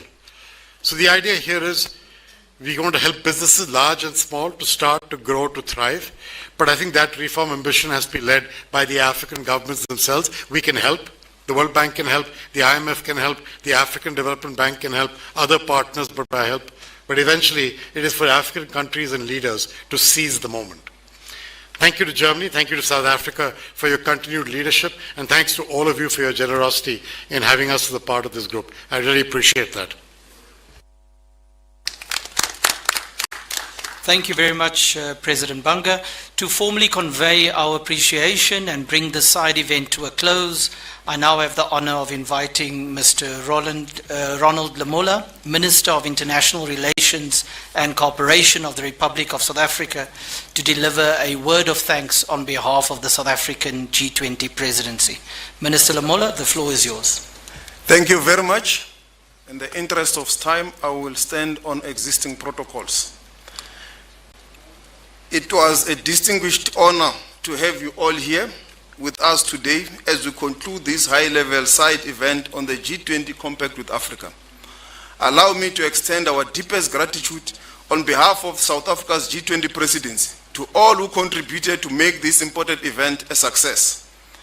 As was eloquently articulated by the speakers, the Compact with Africa 2.0 aimed to deepen investment, create jobs, build sustainable prosperity through stronger partnerships with the private sector. We hope that this event further highlighted the importance of the Compact in further unlocking the economic potential of the continent. I would like to thank all speakers for conveying one overarching message of the important and key role players in the partnerships. Cooperation and private sector play in enhancing economic growth, decent jobs, prosperity in Africa and beyond.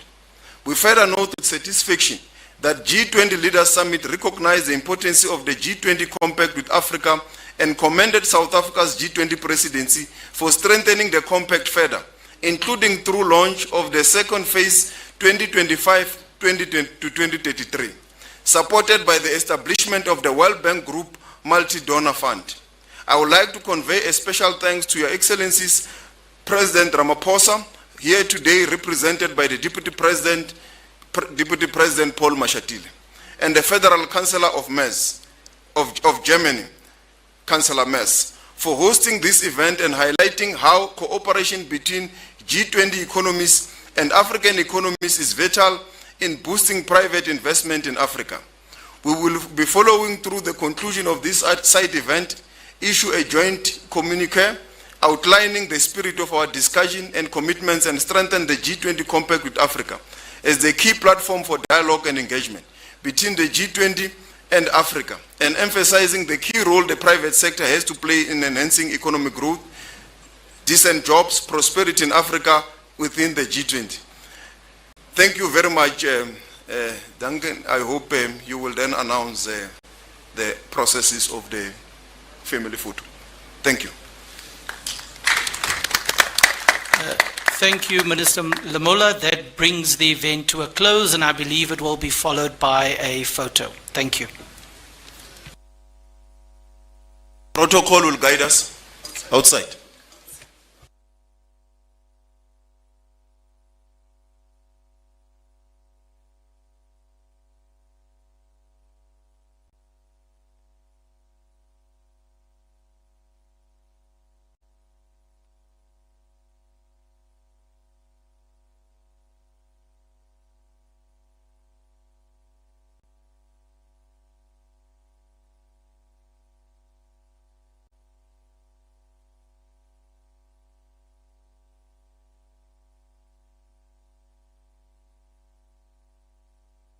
Scientific and Cultural Organization, UNESCO, and the name is 𝐼𝐶𝐬𝐻.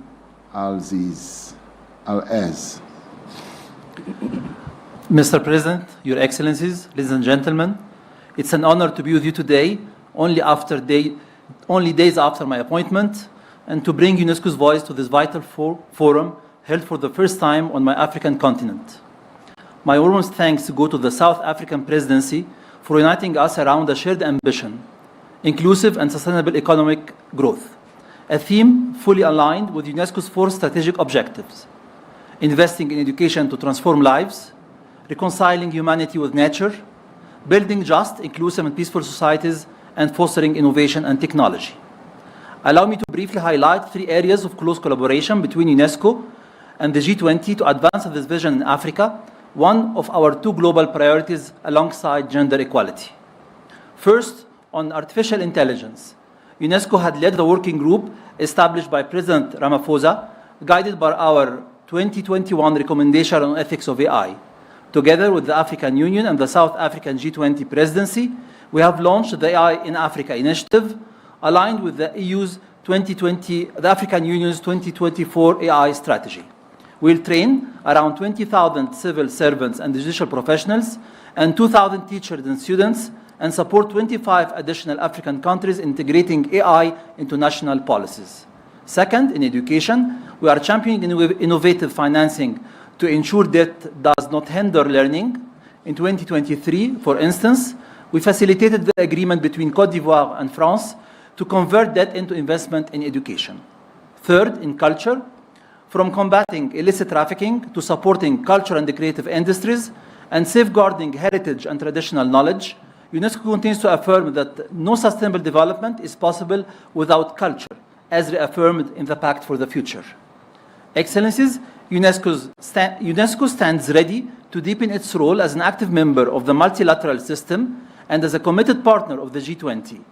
Your priorities resonate with every dimension of our mandate and expertise. Thank you, Mr. President. Thank you very much indeed. I now call upon Her Excellency, Ms. Rebecca Grace-Span. May you.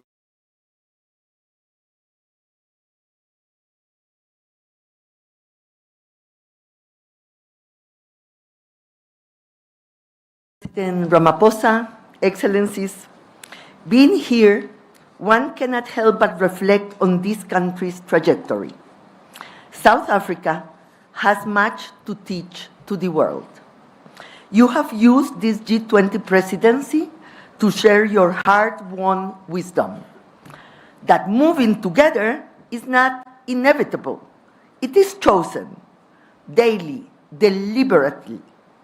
This year, you have championed the debt challenge echoed by so many economies and countries here today. You have championed fighting commodity dependence, pushing for productive diversification and value added, and you have championed the need for the Global South to have a voice, not just a presence. Thank you for your courage and conviction, Mr. President. Excellencies, since COVID, the global economy has grown by more than $30 trillion, equivalent to the entire world GDP in the year 2000. Trade will grow 4% this year, despite all tensions, with South-South trade growing twice as much. AI is reshaping entire sectors and driving investment. Clean energy is advancing faster than even optimists predicted. The motion is undeniable. But trillions in aggregate growth mean little when tariffs close markets you were starting to reach, when borrowing costs are 3 times that others pay, when debt service absorbs budgets meant for development. Yes, the world economy this year showed resilience that deserves celebration. But resilience, I insist, is not necessarily stability nor prosperity. And the forces driving today's resilience aren't always the same that will sustain tomorrow's development. When some advance as others fall back, we do not move together. We break apart. Excellencies, we stand at a moment of extraordinary promise. Developing countries want a fair share of that promise. They don't want support, they want a level playing field. The G20 is uniquely placed to strengthen the trade system and build the financial, global, and regional architecture that can give us just that. This is how resilience becomes stability, how motion becomes progress, how we ensure no one gets left behind. I thank you. Thank you indeed. I now would like to call His Excellency Dr. Tedros Adhanom Ghebreyesus, the Director General of the World Health Organization, to take the floor. President Ramaphosa, Excellencies, first, congratulations to President Ramaphosa and South Africa on hosting the first G20 summit in Africa. Thanks to investments in health over the past 20 years, global life expectancy has increased by more than 6 years, under 5 mortality has dropped by more than 50%, and maternal mortality has dropped by more than 40%. In the same time frame, at least 25 countries have moved from low income to lower middle income, lower or upper middle income countries. That's no coincidence. Investments in health are investments in human capital, productivity, and economic growth. Conversely, COVID-19 showed that when health is at risk, everything is at risk. The pandemic killed an estimated 20 million people and wiped around $10 trillion from global GDP. WHO thanks the G20 for its leadership on strengthening health security, but more needs to be done. And pandemics are not the only threat to the health of people and economies. So are non-communicable diseases such as heart disease, cancer, and communicable diseases such as HIV, TB, malaria, and diabetes and vaccine-preventable diseases. Health is not simply an outcome of development. It is the means. That means the global crisis in health financing is also a crisis for development and economic growth.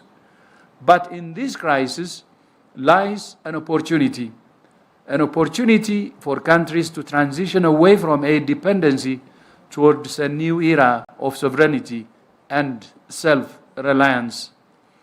WHO is supporting countries to make that transition, and we urge the G20 to provide the support to provide countries based on their needs, in line with the Lusaka agenda, because solidarity is our immunity. I thank you, and back to you, President. Thank you very much, Dr. Ghebreyesus. I now want to call Her Excellency Dr. 𝐭𝐶 𝐽𝐿, the Director General of the World Trade Organization. Thank you, Your Excellency President Ramaphosa, and thank you, colleagues, leaders, excellencies. I'm really heartened by the way that, well, I'm heartened that we're still in here with the thunder. I'm heartened by the way that trade has been at the center of most of the discussion today, and the strong support for the reform of the multilateral trading system and the WTO. I want to commend and thank the South African Presidency for putting the focus squarely on economic growth, which also means, in a way, putting the focus on trade. Economic growth is the precondition for progress on all the key challenges confronting us, from climate to inequality to geopolitical tensions. My message today is really simple. We cannot achieve sustained inclusive global growth without sustained inclusive global trade. We cannot support more inclusive growth for Africa if we don't support a free, fair, and inclusive global trading system. Put another way, if trade uncertainty, fragmentation, and protectionism continue to rise, we can only expect sluggish growth or worse. 3 pages of that declaration of the leaders talks about energy and renewable energy and the just acquisition of energy, talking about 600 million Africans, about half of the continent, that do not have access to electricity. And so yesterday we saw the European Union President Ursula von der Leyen. But since 2010, trade growth has fallen to 1/3 of its previous pace. Foreign direct investment has been flat, and GDP growth has trended around 2.8%, not 3.5%. If global growth had continued at its previous pace, the world economy would be almost 1/10 larger in size in real terms today. A major reason is clear. Trade opening has slowed, integration has plateaued, and protectionism has increased. The WTO's latest G20 monitoring report shows new tariffs affecting 4 times more trade, about $2.6 trillion, between October of last year and October of this year than in the previous reporting period, the sharpest increase since WTO monitoring began. The global trading system has shown resilience. You've all heard me repeat, and I will not stop doing it, that almost 3/4 of world trade, 72%, is still on WTO terms. So the system is showing unprecedented resilience, despite the disruptions and undermining that has occurred. But its expansion has slowed. A static trading system not only means less competition, less innovation, and weaker growth, but also rising geopolitical tensions. Strong growth fosters a positive-sum mindset, the belief that prosperity can be shared. Stagnant growth fuels zero-sum thinking, the belief that one can only advance at another's expense. That is why we need pro-growth WTO reform. Reform that opens markets, reduces distortions, improves transparency, provides workable dispute settlement, supports the development of poorer countries, and repositions the system to harness the 21st century economy's huge and exciting potential in green, services-led, and digitally delivered trade. If every member is not ready to move forward, then we need a more flexible WTO, so those members who want to advance can. The WTO's 14th Ministerial Conference in March 2026 provides an opportunity to lay out a clear roadmap. I want to thank the leaders today for the message that I clearly heard, that I hope will go to trade ministers and to WTO ambassadors to define that roadmap for reform at the conference. We are working on it now, and I hope it will be ready. Your support here is invaluable. Excellencies, let me conclude by saying, if the G20 wants to drive more inclusive and sustainable growth, then support for WTO reform is essential, as you've all stated, not for the WTO's sake, but for the sake of global trade, global growth and development, and above all, for the well-being of the citizens of its members. Thank you. Thank you, my sister. I now want to call His Excellency Mr. 𝐟𝐨𝐫𝐿𝐵𝐻, the President of the World Bank Group. Thank you, Mr. President, and thank you for the arrangements, including the thunderclap just when Ngozi began to speak, considering our focus in the WTO. In the next 10 to 15 years, 1.2 billion young people, largely from Africa, by the way, will enter the workforce in the developing economies. They will be competing for about 400 million jobs. That is a large gap. With jobs, this generation will power the economy. Without jobs, this will be a very serious challenge. Therefore, jobs have to be at the center of any development, economic, or security strategy. And for us in the bank, it is at the core of our work going forward.